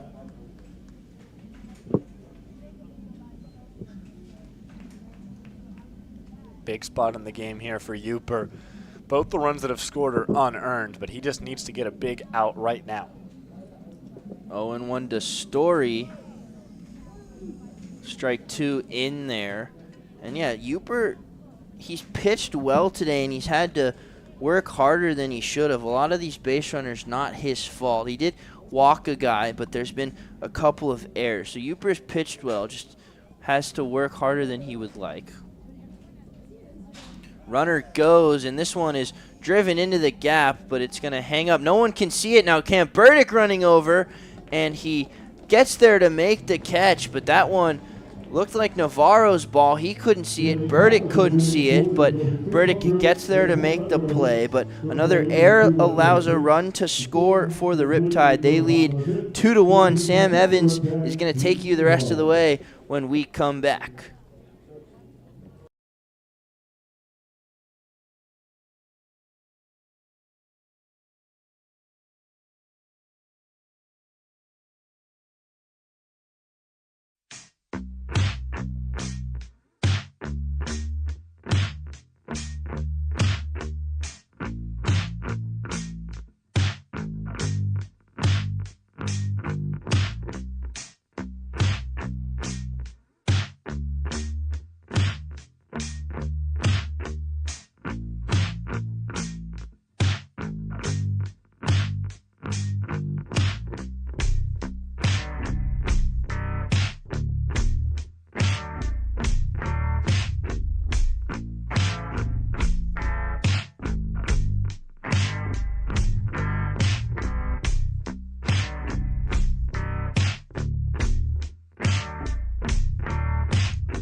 Welcome back here in Irvine. Sam Evans alongside Huon Fitzpatrick. Riptide trailing in this game 2-1 after the Philippines scored in the top of the 5th. Still facing off against the starter Andres Perez. It'll be 9-1-2. Burdick, Rodriguez, Navarro against the right-hander Perez, who is having by far his best start of this season. He's allowed multiple runs, earned runs in every single of the 5 times he's played this year. First pitch misses inside to Burdick. Has just allowed the 1 unearned run, and critically, big 0 in the hit columns for the Riptide so far, as we're just about to finish the 2nd trip through this lineup. Burdick ahead at 2-0, doing a good job to find himself ahead in the count. He struck out looking in a big spot back in the 2nd, but trying to table set right here for the Riptide in the bottom of the 5th. Yeah, and clearly they haven't gotten much going, but they just need to get that hit to fall. That one's fouled back, and for Burdick, if he gets aboard, whether it's via hit, walk, hit by pitch, however you like, he's a speedy guy. Hasn't necessarily been on base enough to get the opportunity to show it off, but runs very well over there once he's on first, and definitely a threat to steal against Perez. 2-1 here. That one just catches the outer half, so 2-2. Burdick now up to 14 strikeouts in the 28 at-bats, just 2 for his last 17, so it's really been a torrid run for the center fielder. 2-2 is hit sharply but fouled on the right field line. And, you know, Burdick, the reason why he's been in the lineup, we talked about his base running, but his defensive play, he's made a diving play already in this game. He was able to snag that one out in right center. That was Navarro's ball. He ran a long way, made a really nice play to save at least 1, maybe 2 runs for the Philippines right there. Burdick checks swing. They'll check down towards first. He did not go. Staying busy is Bustaneto, and it's a full count here on Burdick. Yeah, it just feels like once that first hit falls, the offense can kind of get going. They've missed a lot of opportunities in this game and their last game against the Bombers. Payoff pitch right here. That one's hit sharp to the left field. There's the first hit.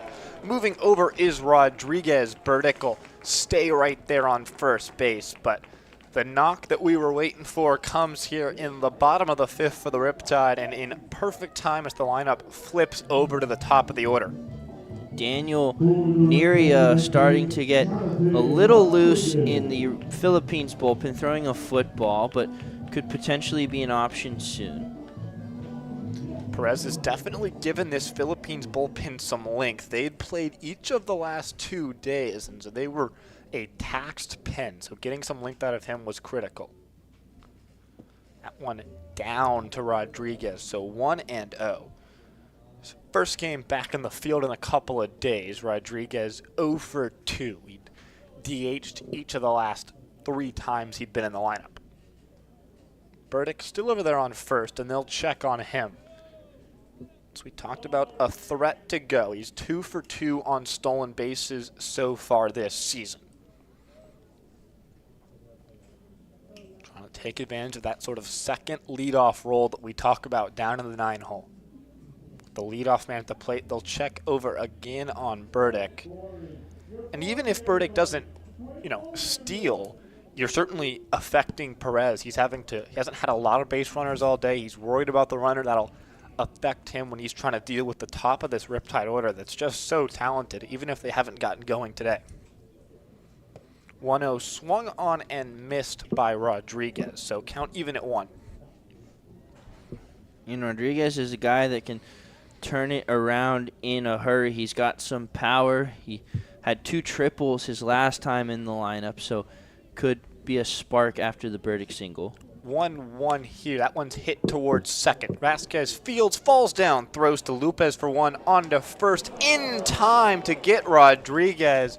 Looked like a pretty close play over there at first. Rodriguez has some words, but it doesn't matter. 2 outs nonetheless on a 4-6-3 double play that involved the second baseman falling down. So sort of chaos all the way around, but the important thing, base is empty now for Bradley Navarro with 2 down here in the bottom of the 5th. Yeah, what a play from Vasquez. He lost his feet, able to stick with the play, but if you're the Riptide, you you're a team that wants Bradley Navarro up with runners on, and just not getting him up in that situation at all this game is kind of a failure by this offense. That one misses away to Navarro, so 1-0. It's 0 for 2 today, a line out and a ground out on his ledger so far. Switch hitter still batting from the left side as this lineup faces Perez for the third time. That one a swing and a miss, so count even at 1. You talked about, just feeling like once the dam bursts on the base hits, that the hits will just start to come in bunches, but a double play really squashes all that momentum. That one away, 2-1. Yeah, double play not good in that spot, especially with RBI man Navarro up, Lambden behind him. So it's not a great double play, and the Riptide are going to have to restart. 2-1 bounces in, so 3-1, a good count for a great hitter. Navarro's been aboard every single time this season, and I'm going to take a deep breath here. Here's the things Bradley Navarro leads this team in: hits, doubles, walks, and runs. That one bounces in, so he adds to that walk lead, his 15th walk of the season. He's now officially, so far this year, 5 times more likely to walk than to strike out. That's just ridiculous stuff. Yeah, Bradley Navarro, he's a special player. Utah is getting a good one in the fall. He's been a pleasure to watch this summer. Bradley Navarro, 6 for 6 on stolen bases. He can add another to the tied for team lead as he can get his 7th stolen base bag if he wants to run right here. Lambden at the plate, 0 for 1, a hit by pitch and a stolen base. Long pause here for Perez, but Lambden takes a strike on the outer half, 0-1. The Riptide trying to get something going right here. Just the one hit that came earlier this inning from Burdick before he was erased on the Rodriguez double play. This one bounces in, so count even at 1 now on Lambden. Yeah, and you get that 2-out walk that could potentially spark something. Lambden's been good with the bat, so we'll see if they can get something going. Maybe Navarro using his legs. 1-1. That one inside. Lambden trying to atone for that costly error last inning that let the Philippines take a 2-1 lead. He's ahead at 2-1 in the count right here.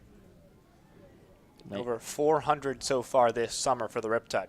He's got some power, hit 5 home runs for Xavier. 2-1 just misses. Lambden on his way to Duke next fall, so transferring from the Musketeers to the Blue Devils. Spent last summer with the Kokomo Jackrabbits, so some good names really everywhere Jake Lambden's been, including the Riptide.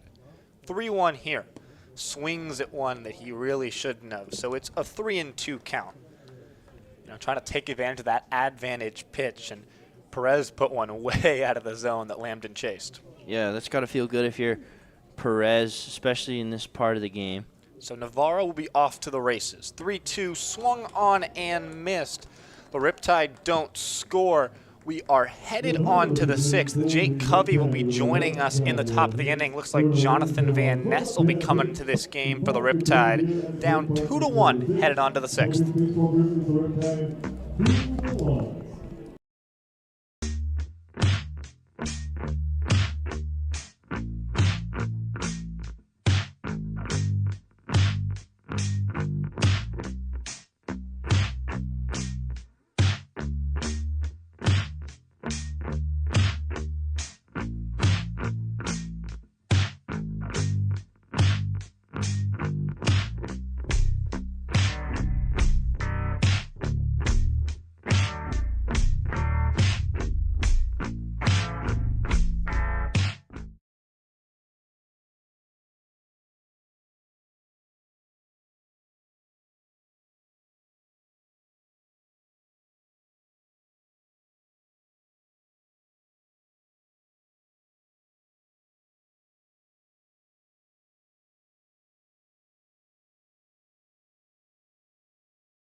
Welcome back here in Irvine. Jake Covey joining us. Jonathan Van Ness into the game.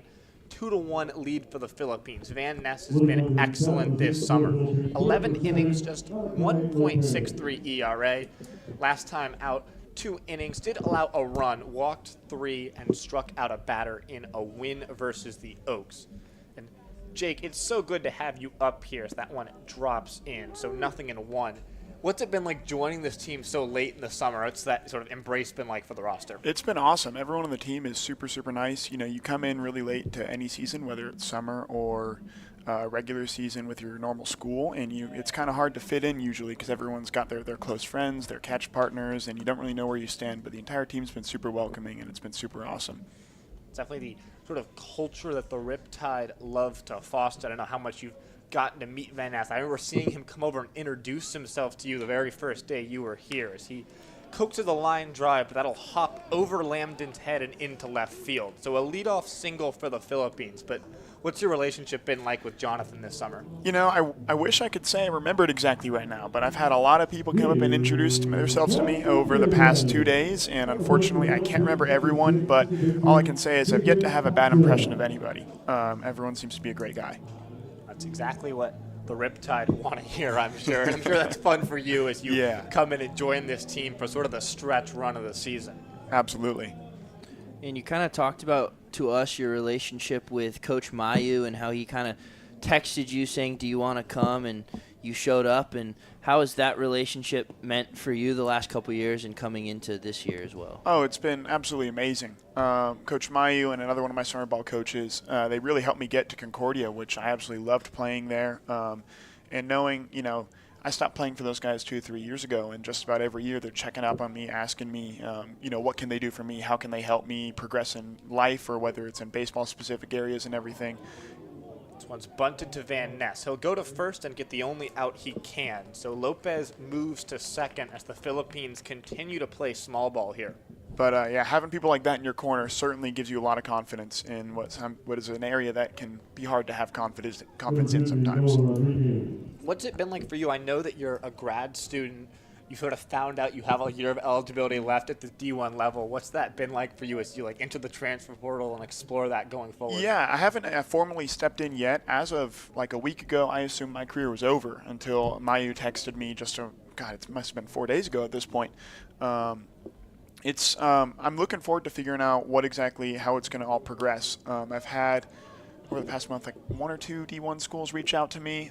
Things didn't end up working out, but I have no idea what to expect. It's all still kind of the Wild West out there. So I'm sure that's part of what makes this summer so much fun for you, is that you know that you're playing for a team and you're just taking it all in. I'm sure a little extra. If you thought your career was over, and you sort of get to enjoy this last month even more than you normally would.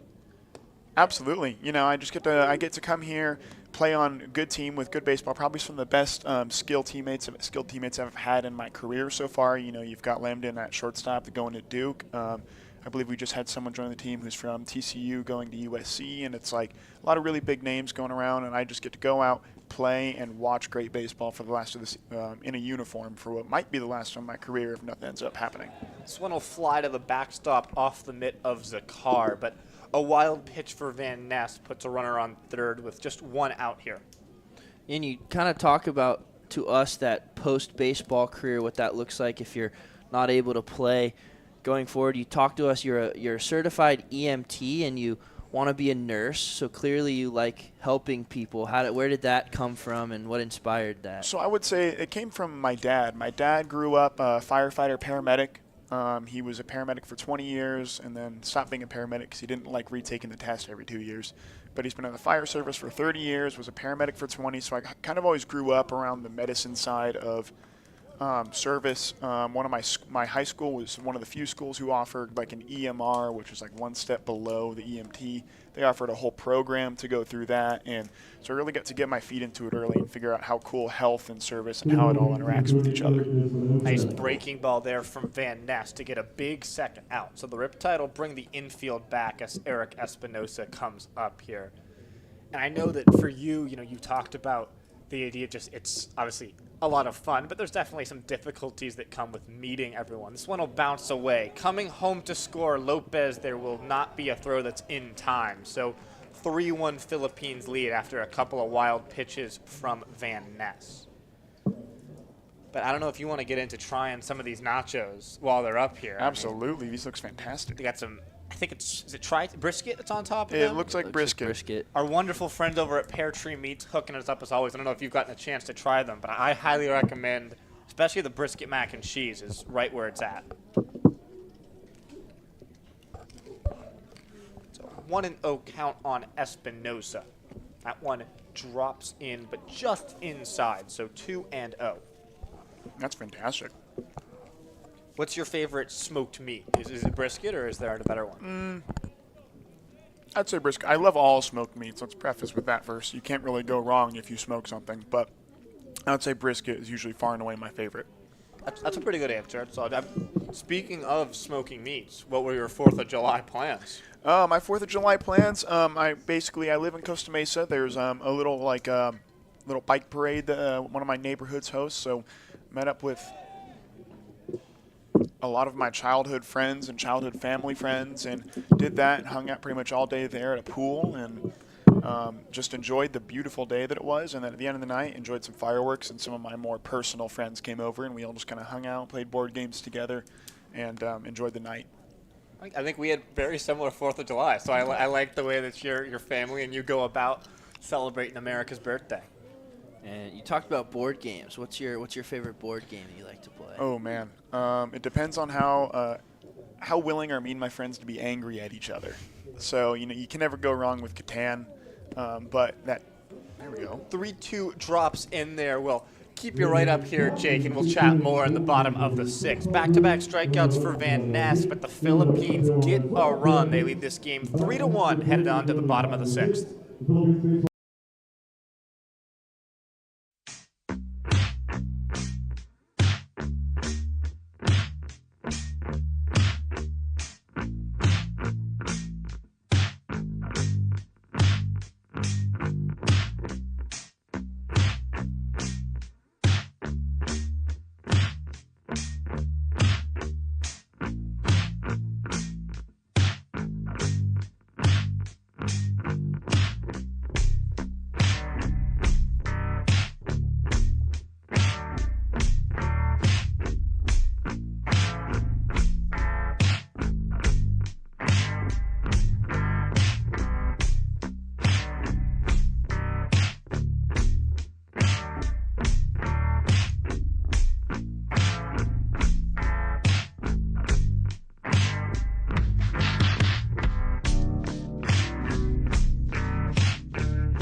Welcome back here in Irvine. Riptide trailing in this game 3-1. Andres Perez still in the ball game for the Philippines. Dans, Johnson, Montgomery, 4-5-6 up. If you're just joining us, Jake Covey here with us up in the booth. Jake, we were between innings. We were talking about how well Perez is pitching as this one just catches the outer half. He hadn't allowed a hit until the last frame. I know you were talking about some of your close calls with no hitters in the past. Yeah, it's putting up a performance like he's put up is really impressive. And something that's, I think, lost on a lot of people who don't play baseball is when you throw strikes, especially at the rate. This one's sent out towards left field. Rodriguez will camp under it and make the catch. When you throw strikes as consistently at the rate that Perez has been throwing, so many things end up going your way. And on the bare bones level, the offense is pressured to swing more often. So they're probably swinging at pitches that are more that are more difficult to hit. But importantly, you can usually get the umpire to give you more strikes. So it's like the more strikes you throw, the more strikes you're going to get, which means your margin for error is better. It's like this cool cycle that you can watch happen where guys who are throwing strikes for some reason tend to get better calls. First pitch to Johnson, way up and in. That one not quite in the strike zone. That one's a tough one to get a call on from Hope umpire Andrew Thomas. But Perez, so far this season, had allowed multiple runs every single time he'd been out there. He's just been fantastic today. So that one bounces in. For you, are you sort of more of a zone filler when you're on the mound, or do you like to sort of, pepper the edges and try and get swing and miss?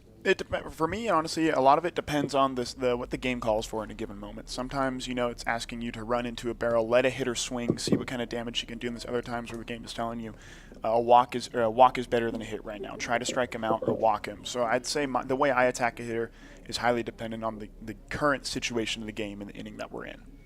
3-0 here to Johnson. That one misses inside. So second free pass issued by Perez. He's hit a couple of batters as well. So he's been a little bit effectively wild today, but a one-out walk here for Luke Johnson. What's kind of your mindset? You get an out or a couple outs, and then you walk a guy, and it adds pressure. How do you kind of lock back in? I don't really, to be honest, I don't really care about what happens. Nothing matters but the current pitch you're on. And if you walk someone, it's unfortunate, but on the bright side, you didn't walk him as the first batter. That's the most important thing. You want to keep the first batter off the base as much as you can. You got one out, and even with this runner on first with one out, you have so many options for ways you can score or prevent him from scoring. If you get one strikeout, suddenly they can't get him out by sacrifice, or they can't score him by sacrificing a run. So just getting one out in an inning, whether it's by strikeout or whatever you can before a runner gets on, makes it so much easier to pitch. When you're pitching, do you find it frustrating when a team lays down a bunt against you, or are you sort of in the the Moneyball school of like, hey, they're giving you an out, we're gonna just throw to first base and take the easy out? I think it depends on how annoying the team is being. If they can't get anything going, I expect them to do it, because that's one way to try and get the bats going, to get something momentum moving your direction. But no, I don't really care for it. I really disagree with some of the modern baseball on, if you bunt or you throw off speed, you're scared of the hitter or the pitcher or stuff like that. It's a part of the game, and if you can't protect it, then it's gonna cost you. Reed Montgomery at the plate leads this Riptide team in RBIs, but 0 for 1 today was hit by a pitch. We'll see if Reed tries to lay a bunt down to get something going for the Riptide, who have just one hit so far today. We were talking about board games. You said Settlers of Catan. What other games are your go-tos? Oh, man. Me and my buddies have a real niche board game. It's board games, card games. There's a game we played called Coup. It's a game of lying to each other and a lot of bluffing and seeing who can be the last one standing. Risk is another popular one that we like to do. And we get into more specific niche games based on different settings, whether it's like Star Wars or anything beyond that we are interested individually as a group. Have you played Axis and Allies? I have. That's a good game. That's a good game right there. It's a great game. Only once, but it took me 8 hours. It takes a long time to play. That's true. It does. Any video games in the virtual world that you like to play? Yeah. It's the repertoire that I've found myself playing has changed a lot over the years, but I would say the mediums that I've stuck with the most tend to just be strategy games. I can't do the Call of Duty games. People are way better than me, and I hate losing. So stolen base there for Johnson. Third steal of the game for the Riptide. What's your sort of approach when you're on the mound about limiting steals?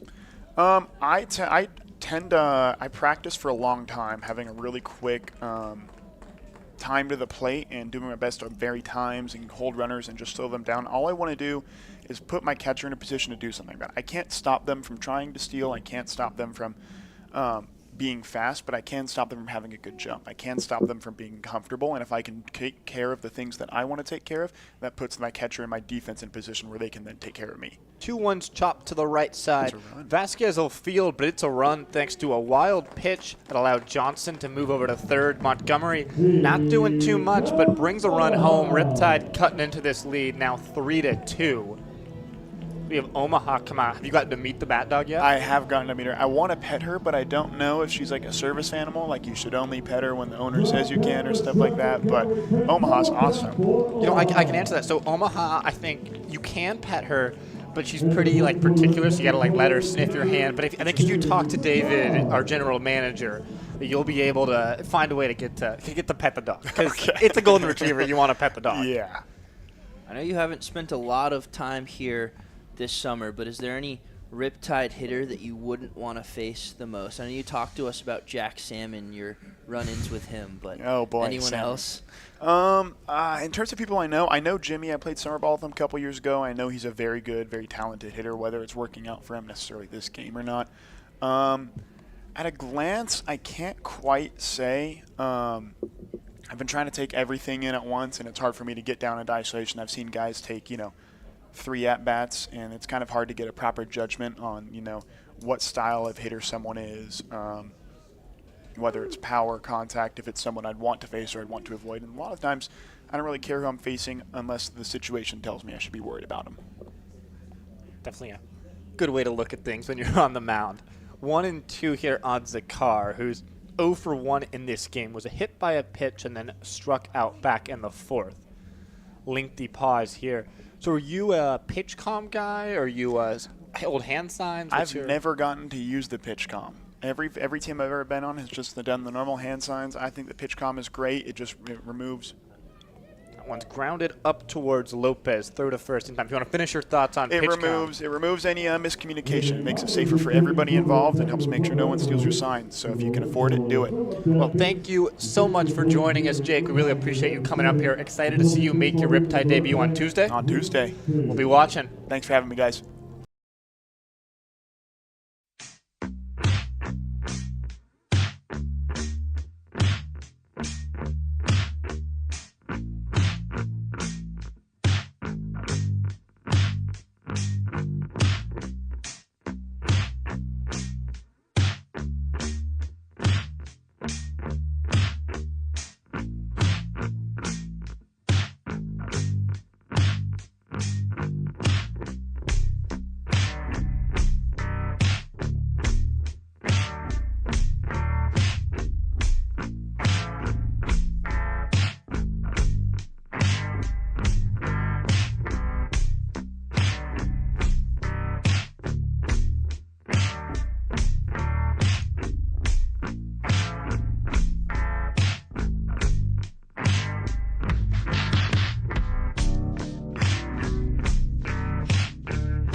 Irvine. Riptide trailing in this game 3-2. Still Jonathan Van Ness on the mound. He'll deal with 9-1-2.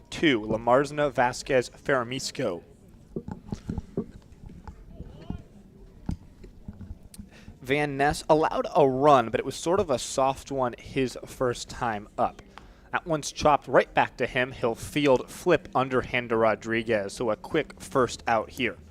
Yeah, that's an important out for Van Ness. We talked about Lamarzna's speed. We saw it the last time he was on base. He stole his way around, and that was a good first out for him to get. If you weren't with us in the top of the 6th, leadoff single for Malachi Lopez, moved over to second on a sacrifice, then a couple of wild pitches from Van Ness brought him home. The Riptide answered back with a run of their own in the bottom of the 6th. That got us to right where we are, which is 3-2. Van Ness staring in intently. Now the pitch just curls inside. So far today, Vasquez 1 for 3. Does have an RBI single as his one hit, though. Brandon Hoffman getting loose in the Philippines bullpen, so Perez could potentially be done after a really strong start. That one drops in 1-1, and yeah, it's really been a fantastic effort. The Riptide able to scrape across a couple of runs thanks to some small ball last inning and some shoddy defense back in the second. That one in there, 1-2. But just one hit, a Cam Burdick single, is all that the Riptide have mustered offensively, besides a couple of walks as well.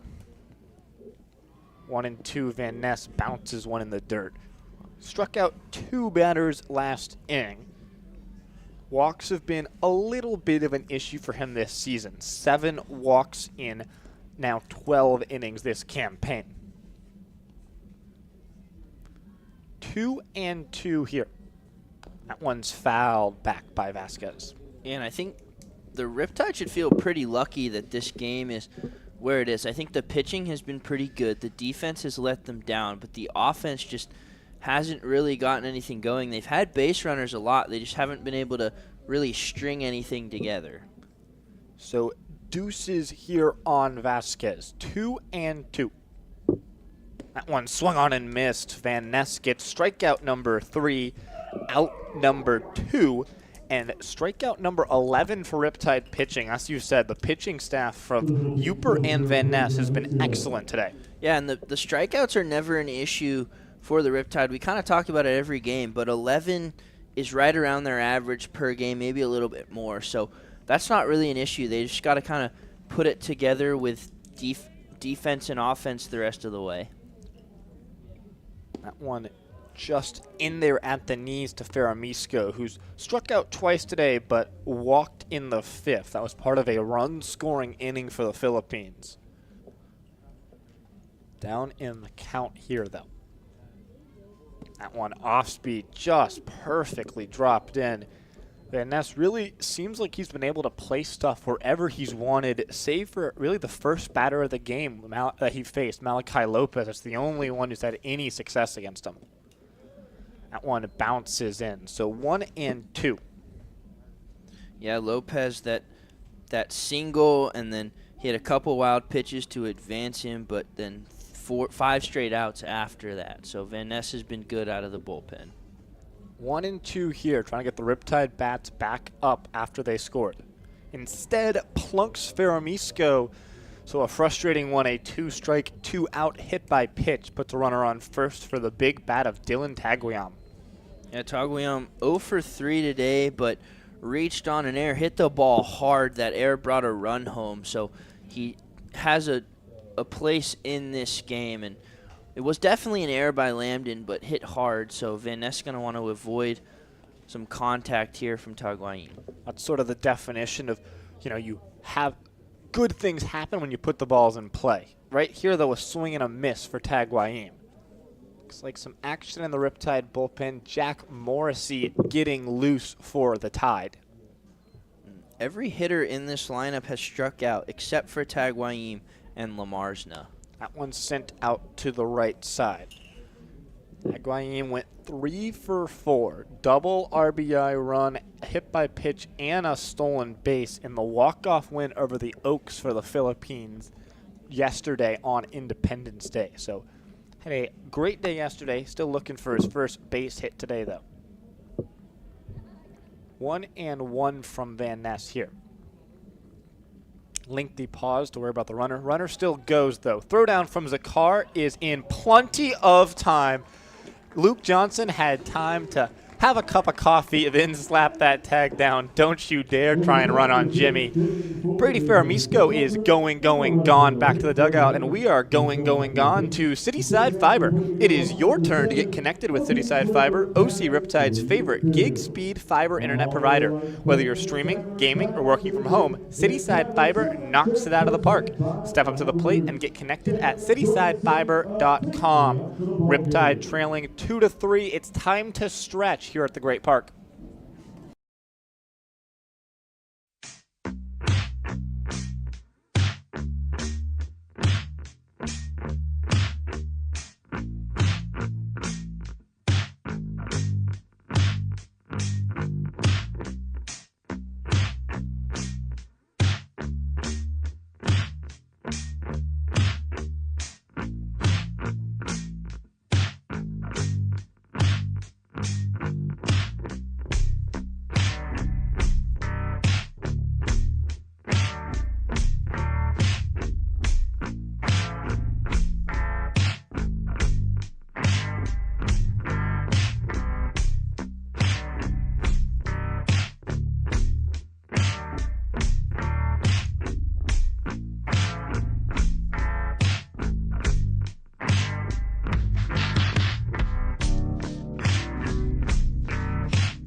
Welcome back here in Irvine. Orange County chasing this game 3-2. But finally, and I think a deep breath of relief for the Riptide, Brandon Hoffman in the game, new pitcher Andres Perez, 6 innings, the number 1 hit, 2 runs, 1 of which was earned, 3 walks, 7 strikeouts. Base runners have been at a premium for the Riptide. They'll see if that changes against Hoffman, who's got a 13.5 ERA, has just thrown 2/3 of an inning all summer. That came back on June 24th. His first pitch to Holland in there for a strike. Yeah, if this is the time to get something going for the Riptide, it would be right now against a guy who hasn't pitched a lot and hasn't pitched in a few weeks. We'll step off, get some signs from the Philippines dugout. Hoffman at LA Valley College had a 5.74 ERA in 42 1/3 innings. So has some mileage on the arm, but not very effective. That one misses inside, so 1-1. The Riptide, it's the bottom of the order, but Holland lined out last time up, and Burdick has the only hit of this ballgame for the Riptide, so perhaps the bottom of the order is what you need.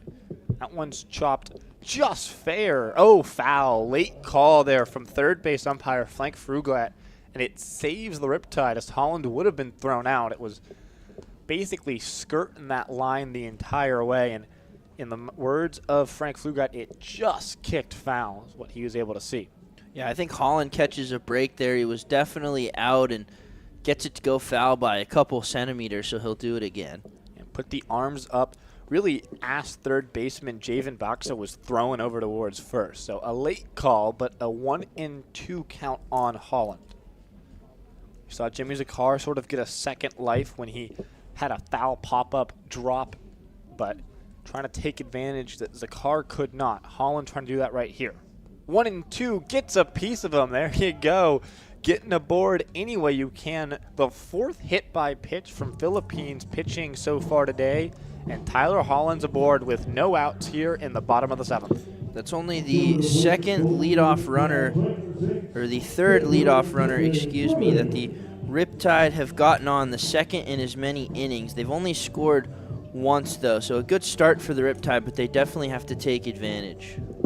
Cam Burdick at the plate now. He singled sharply last time, but he was ultimately caught out in a double play by Johnny Rodriguez, who stands on deck. So trying to put something here in play is Burdick. That one well inside, so 1-0. And you'd love to get Burdick on as well. Him and Holland run well, so if you get that top of the order up, you can be aggressive with some guys on. The Riptide, you just want to get something. That one's fouled straight back, 1-1. I'm sure small ball's definitely worth a consideration if you're the Riptide. Offense has been hard to come by. We were talking last inning with Jake Covey up here in the booth, and he was saying that he kind of liked to see and sort of expected teams that were scuffling offensively to go to the small ball.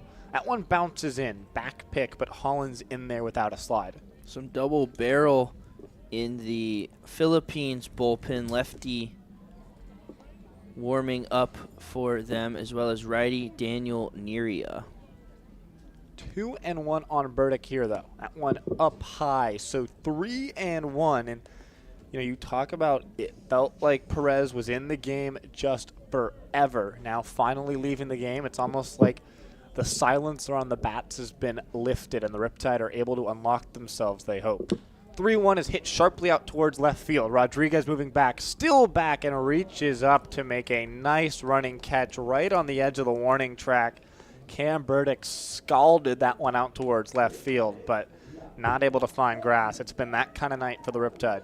Yeah, good at-bat from Burdick. He hit the ball hard. He's had some better at-bats today, just unfortunately for him, as it's Hunter Boylan, the lefty, tossing for the Philippines. So I think Cam Burdick's got to feel good about himself. Hopefully the bat wakes up a bit, but just an unfortunate out for the Riptide. Rodriguez grounded into a double play last time, part of an 0-for-3 day, but he takes ball 1 here.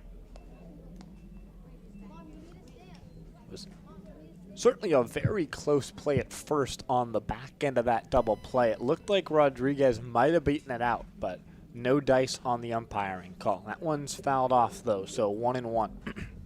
Yeah, I thought he was safe, but we don't have replay here in the CCL, so no way to overturn a call unless the umpires talk about it. I don't think I've seen the umpires overturn one. They just talk about it, and then they come up and decide that it's the same call anyway. Holland over there at first. Hasn't really looked too aggressive towards moving yet. Rodriguez at the plate, though. Now Holland does run up high. Throw down is not in time, just bounced in. Holland was able to get his foot right under the tag of Malachi Lopez. And the Riptide have a runner in scoring position for the top of their order with 1 out here, trailing 3-2. I love that from the Riptide. The bats have been hard to come by today, only that 1 hit. So if you can get a runner in scoring position, it gives them some confidence. Rodriguez now at 2-2 after he fouls that one back. Bradley Navarro waiting on deck. Probably the bat you want up more than anyone else in a big spot. And this certainly qualifies as a big spot. Jack Morrissey getting loose for the Riptide, so potentially Van Ness done after 1. But you said it, Navarro, after 2 for Van Ness. That one swung on and missed. Rodriguez went chasing.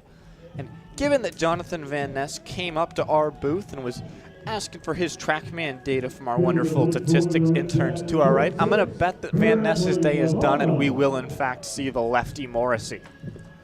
Bradley Navarro up here, 2 outs in a big spot. He walked last time, but yet to have a base hit today. He's 13-game hitting streak, potentially on the line right here. Probably going to get another at-bat later in this game, though. That one's carved foul towards the Riptide dugout, so behind 0-1. And another disappointment for the Riptide. They can still cash in with Navarro, but it just feels like they get a guy on and then something happens, a strikeout. So they really want to cash in on this run with only a few outs to work with here. Nothing in 1. Count evens at 1, though, after Navarro takes one away. Hoffman hasn't necessarily looked completely in control. Hit Holland, allowed a really hard contact to Burdick, and then got the strikeout of Rodriguez. But he's behind 2-1 in the count to Navarro here. Just know how patient Bradley Navarro is. He's extended his on-base streak that has occurred in every single game he's played in this season. Holland dancing on second, but stays put. Navarro swings and misses, and it's 2-2. And you never really see Bradley Navarro come out of his approach there, but took a big swing at that one, trying to maybe give the Riptide the lead. Still just 1 hit in this game. Another one would likely tie it at 3. Navarro takes a ball away, so it's 3-2. First base is open. Jake Lambden waits on deck for the Riptide. If Navarro is to reach, he'll feature here in this 7th. Lambden 0 for 2 with a hit by a pitch today. Payoff pitch to Navarro, just fouls it back. Sort of feels like Navarro looking for that base hit. We talked with Jake Covey about situations where a walk is sizably better for the pitcher, worse for the hitter than a base hit. This is one of those right here. Hit gives a speedy Tyler Holland a real chance to tie this game. A walk does not. 3-2s, hit well out towards right field. Lamarsna moving back, still chasing back. It'll bounce up against the wall. Coming around to score is the... Make that catch? Did he make that? I think Lamarsna caught it. Wow, that was a very nice play from Wyatt Lamarsna out in the shadow of the scoreboard in right field, and it is 3-2 Philippines as we head on to the 8th.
Welcome back here in Irvine. Sam Evans alongside Huon Fitzpatrick. Riptide still trailing 3-2. New pitcher in the game is Jack Morrissey. Morrissey yet to allow a run in 4 innings so far this season. Been a while since we've seen him. Back on June 26th, he worked a scoreless inning against San Luis Obispo, gave up a hit, struck out a couple of batters in that frame. Jonathan Van Ness goes 2 innings, a hit, a run, no walks, and 3 strikeouts. Looked good out there, so they got a run scraped across against him. Morrissey will deal with Dylan Taguiam, Hudson Story, Malachi Lopez. Taguiam was at the plate when Jimmy Zakar threw out Brady Ferramisco in a catcher-on-catcher crime when Ferramisco tried to swipe second. That ended the top of the 7th. Morrissey will kick and deal. That one swung on and missed, so ahead 0-1. And Huon, with how much trouble the Riptide's offense has had, just 1 hit all game, it really feels imperative that Morrissey keeps this game right where it's at as he delivers the 0-1. Grounded towards third. Holland Fields. Throw on to first is in time. So yeah. 1 down here in the 8th. Definitely an important inning for Morrissey. The Riptide, only the 1 hit, but they seem to get base runners in some capacity in every inning. They just can't string stuff together. So definitely this game is within reach, but Morrissey wants to keep this where it is.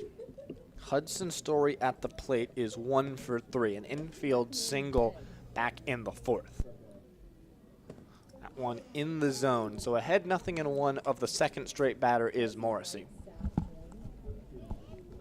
Talk about the importance of first pitch strikes if you're Jack Morrissey, and he's doing a good job here.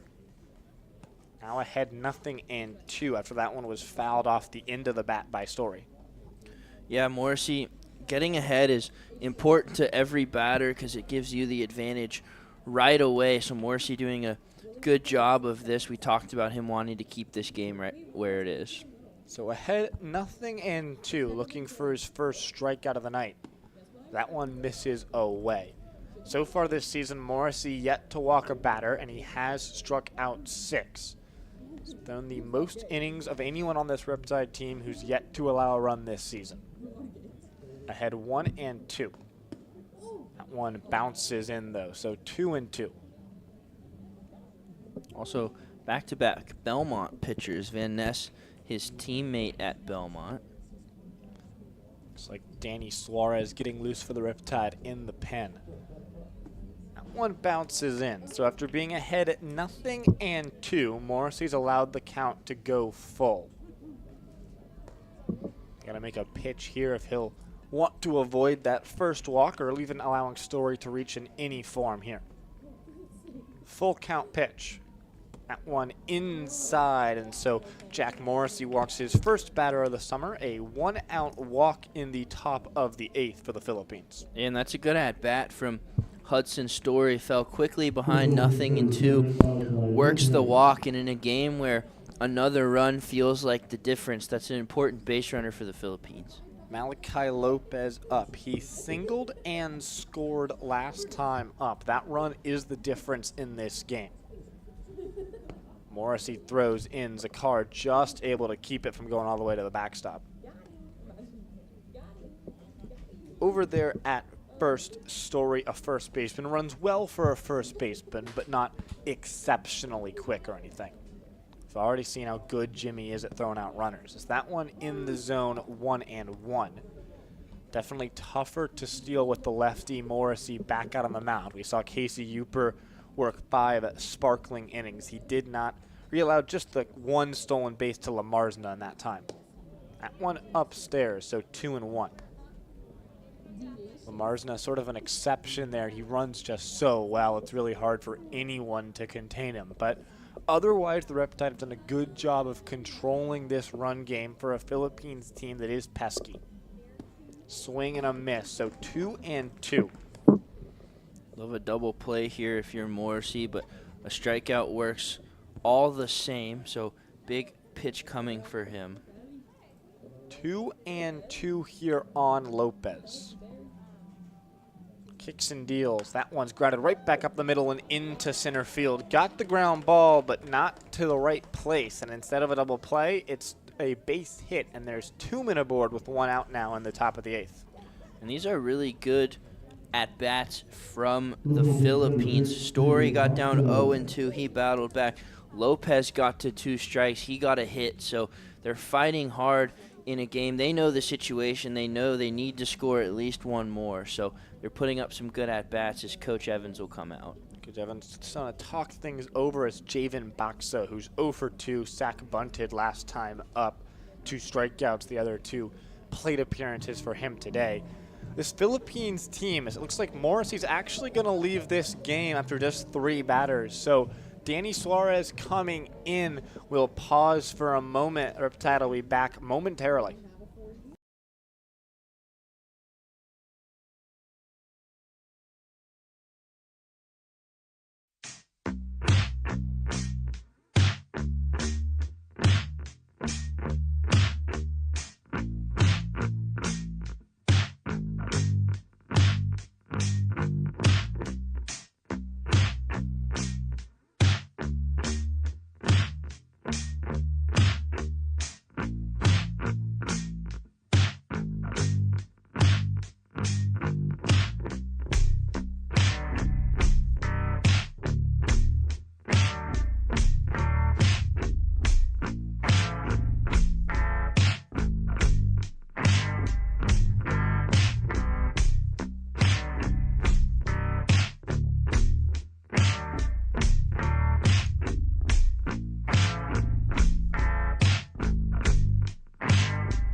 Welcome back here in Irvine. Danny Suarez in this game in a big spot. Runner on second, Hudson Story. Runner on first, Malachi Lopez. Javen Baxa at the plate here as the Riptide try and keep this game right where they're at, trailing 3-2. Morrissey works just a third of an inning. The Riptide have struggled all day long offensively. Just the 1 base hit. Couple of loud outs last inning, but nothing to show for it on the scoreboard.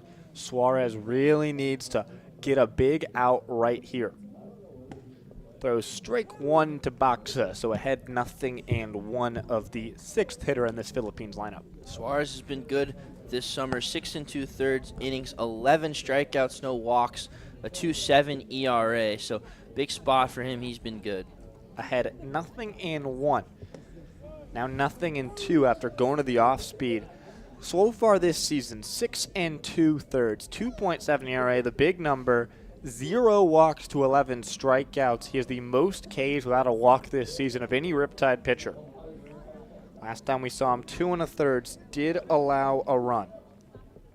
That one up and away, 1-2. Nice job from Zakar to keep that ball from going to the backstop with the quick twitch over just to glove that fastball. And the lack of walks surprising for Suarez. At UC Irvine, he had 30 innings and 30 walks, so he's been good in that regard this summer. 1-2. That one swung on and missed. A huge second out here in the 8th. One big step closer to getting you out of trouble. You got Noah Rodriguez coming to the plate here for the Philippines. Ian Rodriguez, he is 0 for 3 today, a couple of strikeouts to bring his total to 13. And The batting average hasn't been there. He doesn't have any RBIs this summer, so a good at-bat for Suarez. Says you're out to get here if you're Suarez, but it will be a pinch hitter, not Rodriguez. They had him on deck, took him out of it. So a late change. We'll get that for you momentarily as the roster that we have not updated. So nothing here. That one swung on and missed. Looks like it's Hunter Boylan, who's a pitcher but can also play first base, who's coming to the plate here. So Boylan out of the bullpen and into a huge spot here. 0-1 on Boylan. That one swung on and missed. He's looked like a pitcher hitting so far, down 0-2. Yeah, the last time he's really hit against hitters was Chico State in 2023. He's just hit 158 for them, so hasn't seen a lot of time in the batter's box. 0-2 here. A huge spot for Suarez. Upstairs, 1-2.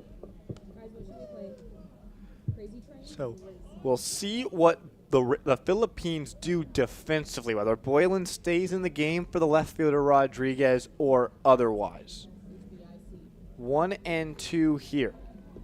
Suarez kicks and deals. Strike 3 called. Danny Suarez comes into a big jam, gets back-to-back punchies. Riptide down a run, 3-2, headed on to the bottom of the 8th.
Welcome back here in Irvine. Sam Evans alongside Huon Fitzpatrick. Riptide trailing 3-2 as we begin the bottom of the 8th. Hunter Boylan, after just pinch hitting, is going to come out and stay on the mound. Dylan Tagway on the DH, moving out to left field. So Noah Rodriguez's night is over. And Boylan, the left-hander, will face off against Jake Lambden, Carter Dans, and Luke Johnson. Lambden so far today, 0 for 2, was hit by a pitch. He stole a bag while he was on the base paths. Side armor just misses away, 1-0. It's getting late early here for the Riptide. Just 6 outs to play with, and you got to find a way to get at least 1 to send this game on to extra baseball. That one catches the outer half, 1-1. Hunter Boylan this summer, 6 1/3, 6 strikeouts, 4 walks, a 7.10 ERA. So perhaps the guy that the Riptide bats can get going against. 1-1 here. That one's hit out towards center field. Coming in, Espinoza, he'll make the catch, and Lambden's retired. Now 1 down in the bottom of the 8th. And that's a big out for Boylan. You want to keep this game where it is in a 1-run game. So for the Riptide, you want to get these runners on early and often, so it's going to have to come to Carter Danz's bat. Danz has scored today. He came around to score back in the 2nd. That at the time gave the Riptide a 1-0 lead. They now trail 3-2. Danz is lined out and then flew out both to left field his last 2 times up. That one in there for a strike. This is a really tough matchup. Boylan, the lefty side armor, gets a long way away, and if you're a lefty like Danz, this is just a really tough spot to try and hit. 0-1. That one misses away, so count even at 1 now. See if the Riptide get to their bench at some point in this game. At least for the moment, Luke Johnson's come out on deck. 1-1 does catch the outer half, so behind 1 and 2. Danz and Johnson, the only 2 Riptides to come around to score in this game. Again, just 1 hit, a 5th inning single by Cam Burdick. Riptide have had a couple of guys on base via the walk, 3, and 4 hit by pitches, so 8 base runners, but just the 1 base knock. Down 1 and 2. Danz hits one sharply down the line. It gets away from Baxa. Danz is thinking 2. It's the shortstop Lopez who will come over and pick it up. And Danz, with a sharply hit double going the other way, gets the Riptide offense their 2nd hit of the game. Runner in scoring position for Luke Johnson. That's huge for Carter Danz. Get the bats going, and that's baseball. Didn't hit it all that hard, but able to sneak it under the glove of Baxa and for a double. Now, Luke Johnson, who's been hot, he's up. He has 7 RBIs on the summer. Danz runs well from 2nd, so Coach Mayu definitely loosening that arm to tie this game. 7 RBIs. He wants to make it number 8. Takes strike 1, though, so 0-1. Danz, as you said, does zoom around those base paths, just 180 feet and inching closer as he steps towards 3rd. That one misses inside. It was the pitch that Baramiso liked behind the plate. He gave the glove back out towards Boylan, but did not get the call. 1-1. That one's hit, chopped into right field. Danz is being waved around, picked up by Lamarzna. Throw home is offline. The Riptide have tied this game at 3. Luke Johnson's going up to 2nd. Just taking the ball the other way. Had a big gap through a vacated right side, and the Riptide have tied this one up. Yeah, that's huge from Luke Johnson, and the Riptide kind of catch a break there. I think Carter Danz might have been out, but that throw was just nowhere near the plate, so Danz scores easily. Luke Johnson, the bat's been hot as of late, took the pitch where it was thrown, hit it right into the right field gap between 1st and 2nd, right where the defense wasn't. Great at bat from Luke Johnson. So the error from Lamarzna on the throw means that Reed Montgomery, the man who leads this team in RBIs, is up. Johnson breaks towards 3rd, throw down, not in time, and now all Reed Montgomery has to do to give the Riptide the lead is just lift a fly ball to the outfield. The infield's going to come in all the way around for the Philippines. Montgomery brought home the 2nd Riptide run on a ground out to score Johnson. Trying to do the same right here. That one misses away. So ahead 2-0 as the count is Montgomery. Another stolen base proving crucial for the Riptide. 2-0 on Montgomery. Zakar waits on deck. Now 3-0. Walk, not the worst thing in the world for the Philippines. Would put the force back in order, give you a chance to get a double play ball to get you out of this inning. But in the present, they appear that they're going to pitch towards Montgomery. 3-0. Infield still in. That one misses down, and Reed Montgomery, a 4-pitch walk, means that Jimmy Zakar looks like he's going to get called back towards the dugout, and Zach Crandall is going to hit in his place. And that's a good at-bat from Reed Montgomery. This is kind of the first time of the whole game that the Riptide have really strung anything together. They get a hit, a walk, and they've had base runners all day. They just haven't really put it together, and this feels like the first time for that, and a big spot for Zach Crandall. Zach Crandall up in a absolutely huge spot. Mound meeting here for the Philippines as they try and talk things over. So far this season, Crandall hitting .233, .378, .300. No homers, has driven in 2 runs, scored 8. 7 walks, 8 strikeouts for the catcher. Presumably he'll stay in the game and catch. Last start, he was 0 for 4, walked and struck out, but he's been aboard all 9 games he's played in the season for the Riptide, including a pinch hit walk earlier in the campaign. So second appearance as a pinch hitter for Crandall, trying to come through in an absolutely huge spot. Runner at third, the potential winning run is Luke Johnson. That one bounces in. Danny Suarez, who looked oh so good for the Riptide, trying to come back out in the ninth, ideally with a lead to try and nail this one down. Montgomery on first, Johnson on third. That one up high, 2-0. The Riptide just have to find a way.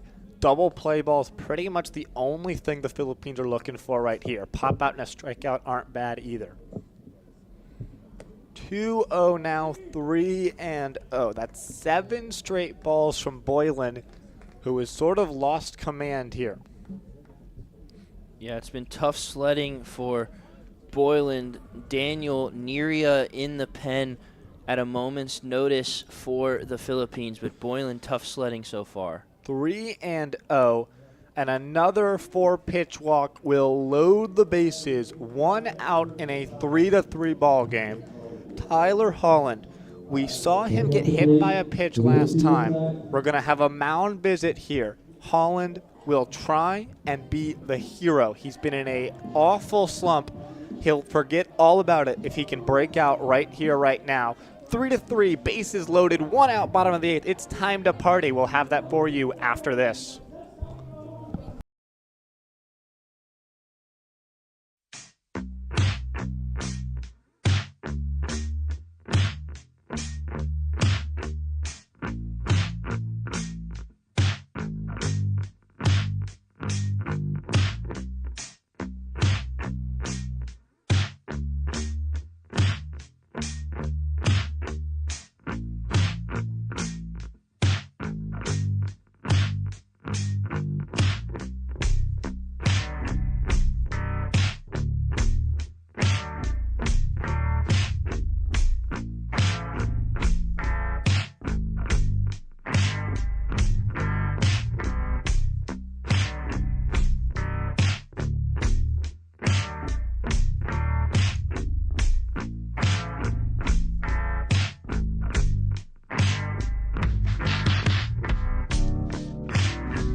Welcome back here in Irvine. Bases loaded. It will not be Tyler Holland. Isaac Cadena, the newest Riptide. He's been a Riptide for about 6 hours, is trying to leave his mark. Utility man. He can play left. He can play right. He can play first. He can catch. Has not played any third base. The lefty stepping into the box to face off against the new pitcher, Daniel Neria. Bases loaded in a 3-3 ball game. 1 out here. Infield in all the way around for the Philippines. Cadena trying to immediately put his stamp on this Riptide season. Neria will kick and deal. That one misses. Oh, does catch the outer half. 0-1. So far this season, Neria 7 1/3 innings, 19.63 ERA because he has 16 walks to just 4 strikeouts. He is very wild, but found the strike zone there to get ahead 0-1. That one's fouled off, and quickly behind 0-2 is Cadena. Cadena at TCU last year hit just 235, but did hit 8 home runs, so has some power, and those numbers earned him a spot at USC next year, so he'll be sticking in Southern California in the fall, but a big spot for him here. 0-2 from Neria. That one away, 1-2. If you're Cadena, a strikeout is a disaster. Brings up Cam Burdick and puts you in a position where a productive out is no longer an option. The infield in, looks like the Philippines will try and cut down the runner at the plate. Johnson on the third is that go-ahead run. 1-2 in there, strike 3 called. Cadena goes looking, and an absolutely crucial second out here brings up Cam Burdick for the Riptide. It's a big strikeout for Daniel Neria. They thrust him into a big spot, and he has delivered so far. Big strikeout to the new guy. Now Cam Burdick's going to have to get a hit to bring home the go-ahead run. Burdick at the plate. Bases still loaded. Infield back to the normal depth now. Neria finds the strike zone, so he's ahead at 0-1. So far today, Burdick a strikeout looking, a single, and a lineout. That lineout was just absolutely scorched to left field, but now any base hit would do. 0-1. Swing and a miss. Behind 0-2 is Burdick. And the Riptide in desperate need of something. They had the bases loaded with just 1 out. They tied this game earlier in this inning. Now looking for that go-ahead run. 0-2 down in the count is Burdick. Swings and misses. The Riptide had the bases loaded with 1 out. Back-to-back strikeouts from Daniel Neria means that we are knotted up at 3, headed on to the 9th. Danny Suarez coming back out to try and keep the game right where it's at.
Welcome back here in Irvine. We are tied at 3, headed to the 9th.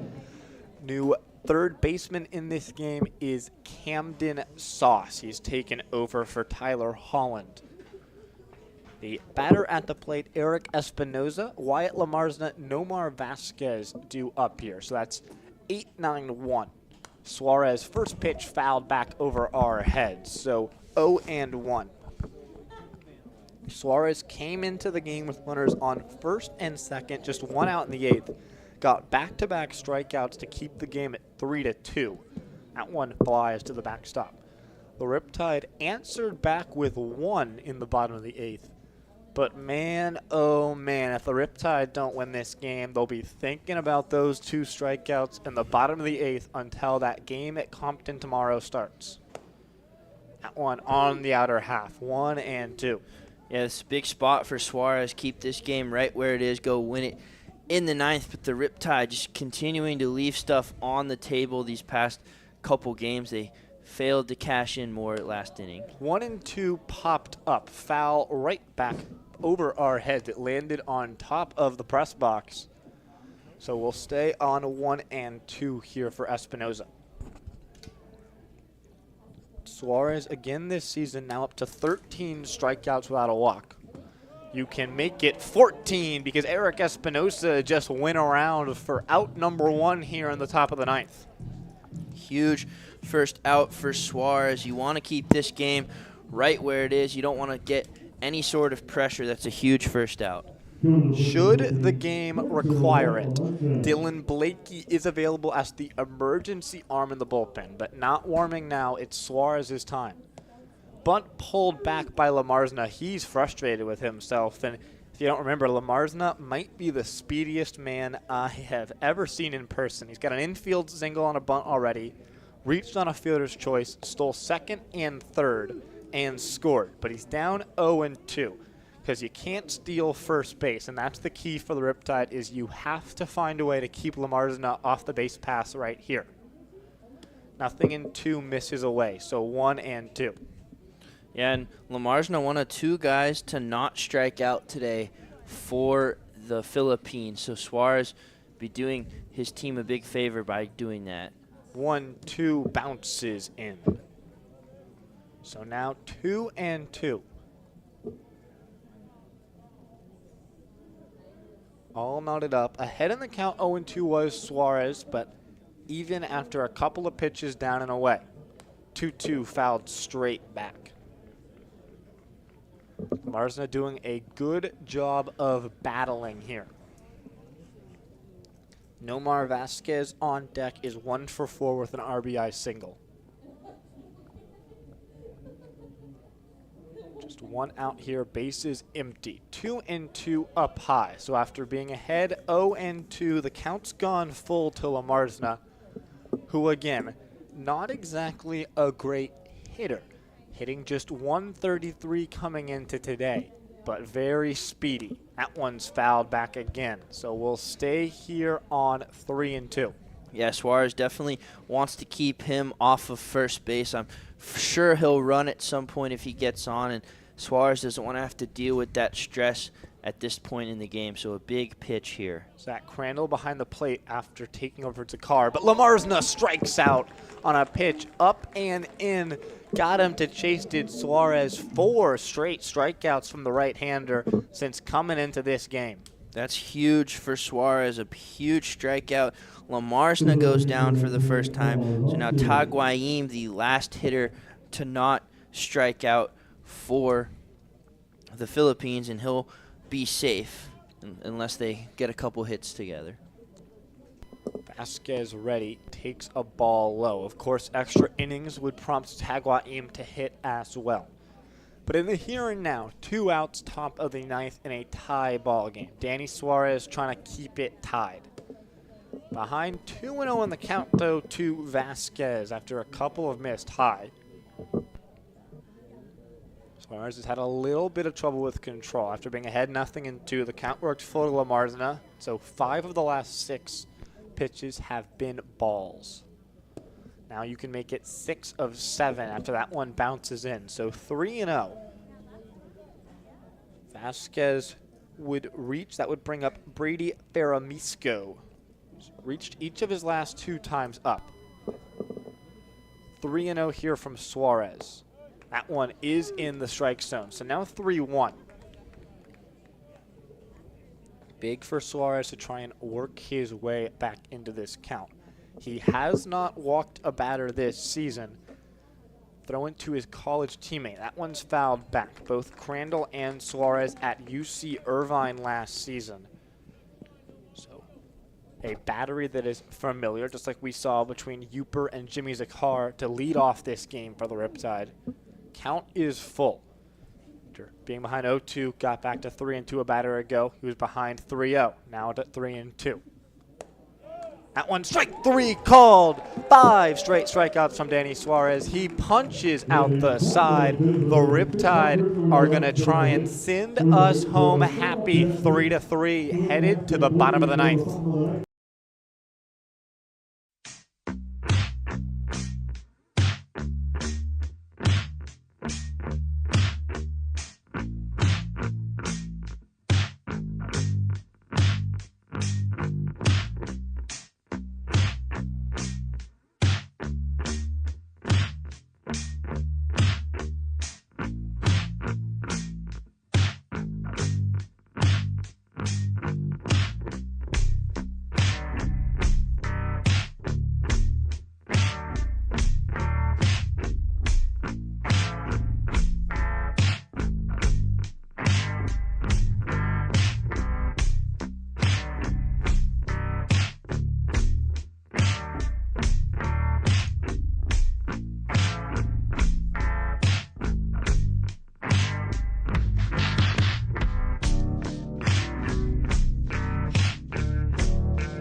Welcome back in Irvine. 3-3, bottom of the 9th. Riptide have the top of the order. Johnny Rodriguez, Bradley Navarro, Jake Lambden up against Daniel Neria. Neria, just like Suarez for the Riptide, struck out both the batters he faced in the 8th. The bases were loaded. The Riptide have 2 walk-offs, one in CCL play, one in non-league play this season. First pitch here to Rodriguez. That one is high, 1-0. Yeah, right. So far today, 0 for 4 Rodriguez. Yeah, quiet today, but big spot. You want to get that leadoff runner in the 9th. 1-0 on Rodriguez. That one inside goes to the backstop, so 2-0. The Riptide this season, Bradley Navarro, who waits on deck, has one of the 2 walk-offs. Justin Tiller, no longer with the team, has the other. So 2-0 here. Neria a deep breath. That one's lifted out high. Moving out the shortstop, Lopez coming in at Taguiam. It'll be Taguiam who makes the play in left field. So a first out here in the bottom of the 9th brings up Bradley Navarro. This is the guy you want up, although nobody on base for Navarro, but he's an on-base machine. If he can get on, spark something. Lambden's a big bat. Carter Dance has had some clutch moments, so you'd love for Navarro to get on here. Navarro 0 for 3 tonight, does have a walk. 13-game hitting streak on the line as well as the ball game.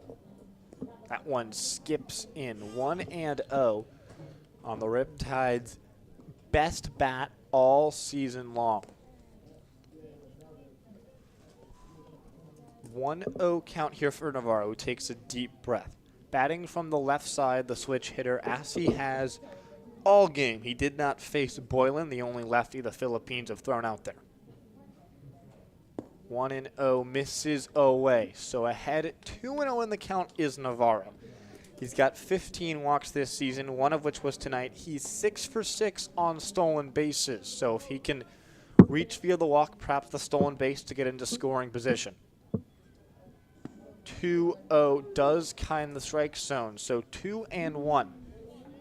And Navarro second in this entire CCL in batting average, behind someone on this Philippines team, although he only has 29 at-bats compared to Navarro's 62.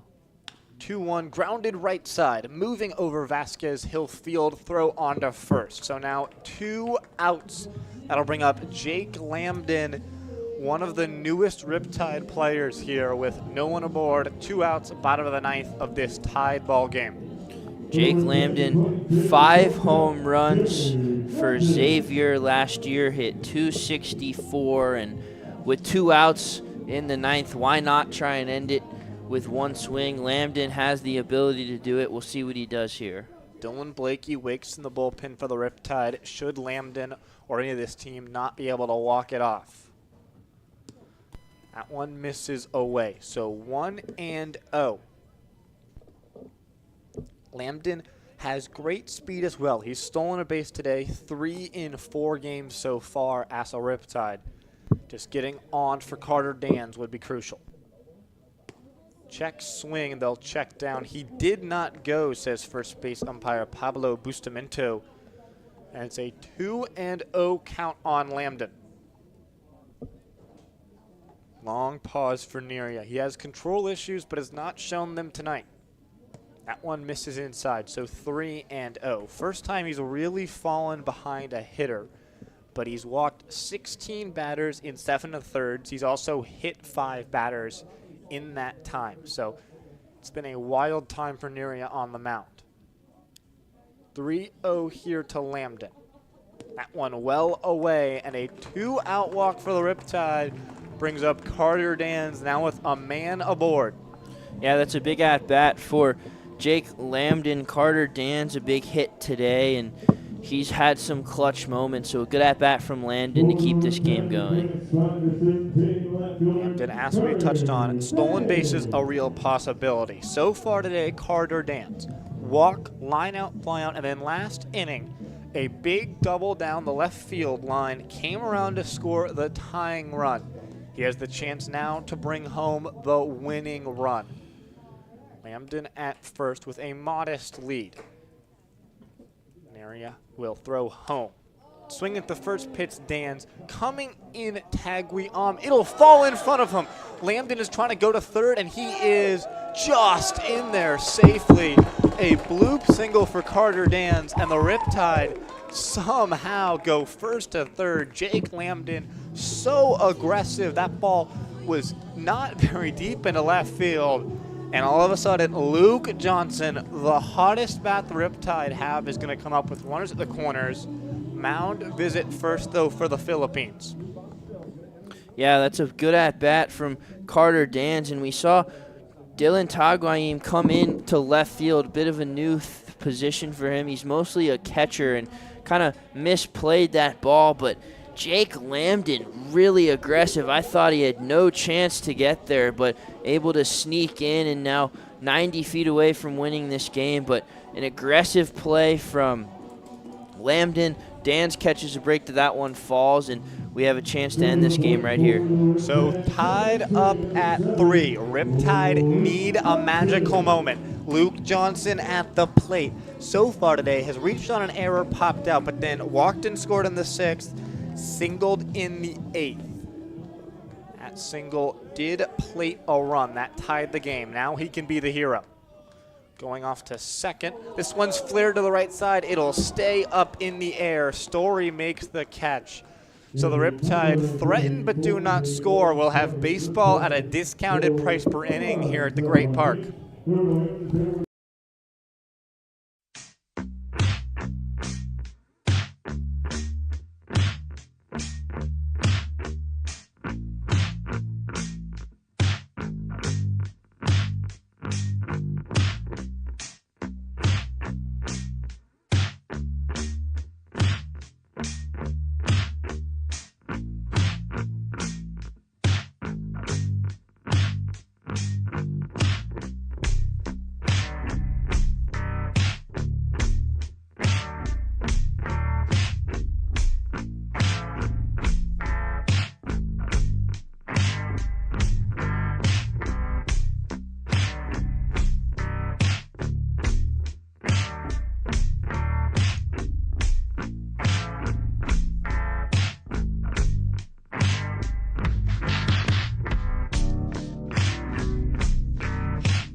Welcome back here in Irvine. We are tied at 3 as we head on to the 10th. Dylan Blakey, he was listed as the emergency arm for the Riptide. Well, it's time to break glass because it's an emergency. Dylan Blakey's in this ball game, trying to face off against 2-3-4 in this Philippines lineup. Brady Ferramisco, Dylan Taguaim, Hudson Story. Runner on second, Nomar Vasquez, the automatic runner in extras.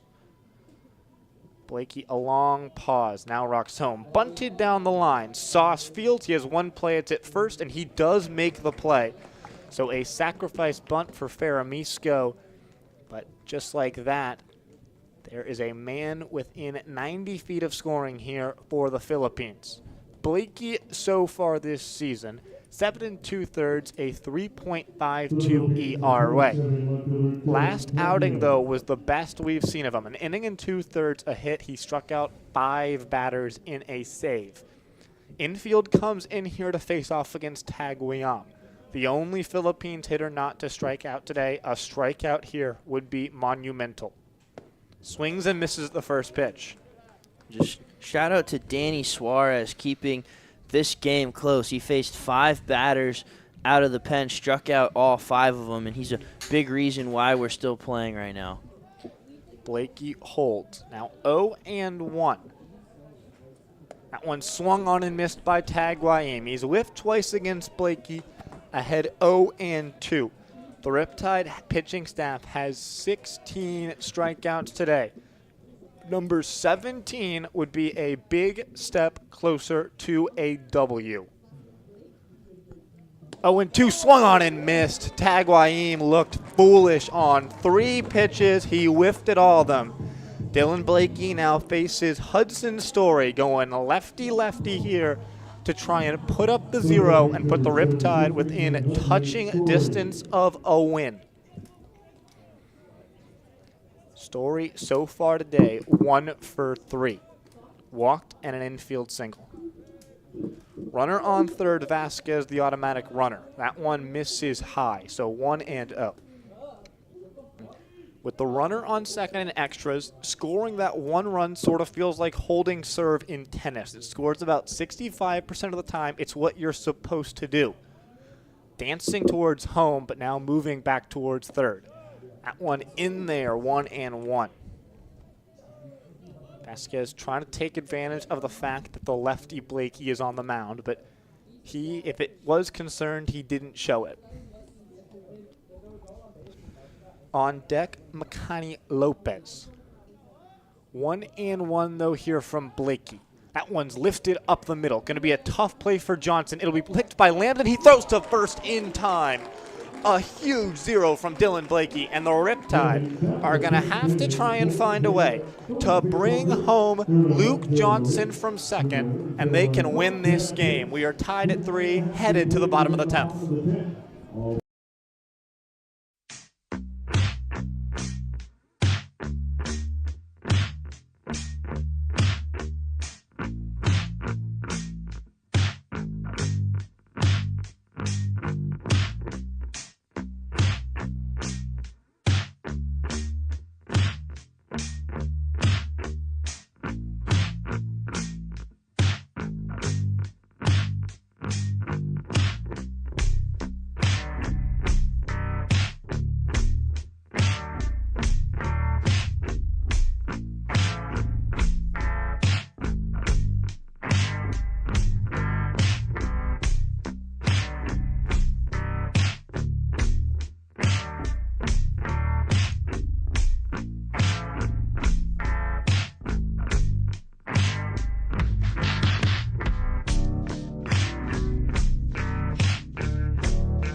Welcome back to the bottom of the 10th. The Riptide are tied at 3 with the Philippines. They trailed in this game 3-1. They got one back in the bottom of the 6th. They got one back in the bottom of the 8th.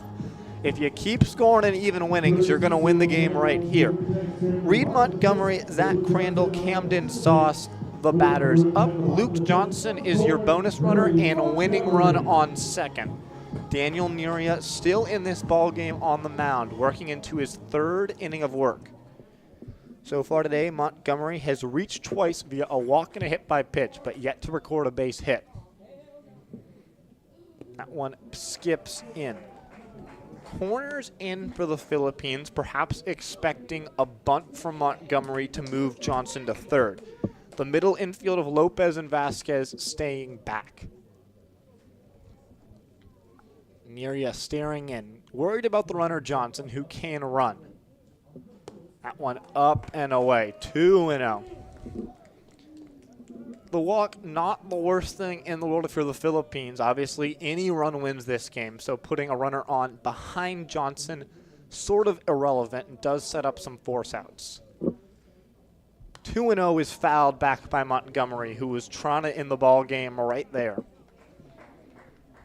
No bunt sign so far from Grant Mayu and Zach Thomas, the first and third base coaches.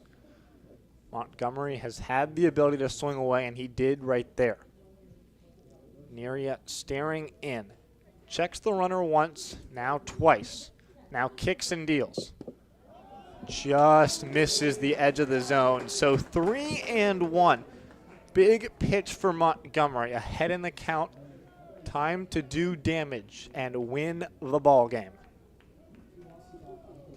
3-1 here to the left-handed hitter. Neria kicks and deals. That one's fouled back. So 3-2. A walk, not the worst thing in the world for Neria. It puts the force out on the bases. You get a double play, and you're feeling good. So you don't necessarily have to pitch to Montgomery, but be careful, not too low, and Johnson can advance on a wild pitch. Montgomery has 1 strikeout today. He's second on the team in the most strikeouts category. 3-2 here. That one's lifted towards left field. It gets down, it gets in the gap. Luke Johnson's coming around to score. Let's go home. Reed Montgomery wins it and sends the Riptide home happy on Saturday night. The Riptide come back. They win this one 4-3 in 10 innings. And Huon, that is about as good as it gets. Yeah, what a win for the Riptide. The offense was kind of struggling the whole game. The pitching kept them in it. The 3 runs for the Philippines, 2 of them on errors. And the Riptide able to just hang with them. They do just enough to keep this game going. Reed Montgomery, probably the hardest hit ball of the game to win it. Suarez was phenomenal out of the bullpen. The pitching as a whole was really good. So the offense struggled, but just enough to win this game. 3-2. Reed Montgomery got his pitch, sent one into the left center field gap, and he got a Gatorade bath in right field as a result. This Philippines team, which came in at just 3-10, but had won back-to-back games, falls in crushing fashion. The Riptide had just 4 hits. They had 1 through the first 7+ innings of this game, but they found a way to win. They are now up to 12-11 in league play, 14-11 overall. Huon, any closing thoughts? No, I thought the offense is going to have to pick it up a little bit going into tomorrow and next week, but other than that, the pitching great. The defense was good after the couple errors early on, and I think this Riptide team has got a good future the rest of the summer. The final totals, the Riptide, 4 runs on 4 hits, 2 errors for the Philippines, 3 runs on 5 hits, 2 errors. We'll be right here on Riptide Radio tomorrow at 4:05 p.m. when the Riptide travel to Compton to take on the Academy Barons. It'll be myself and Huon, the voices you heard tonight on the call. Additionally, you may have noticed we've got a new camera out there in right field, been using it for pretty much most of this ball game. Major shout out Lonzo Rivera, Melissa Kwan, Colin Costigan for getting that all set up. We hope you enjoyed the walk-off win. Good night.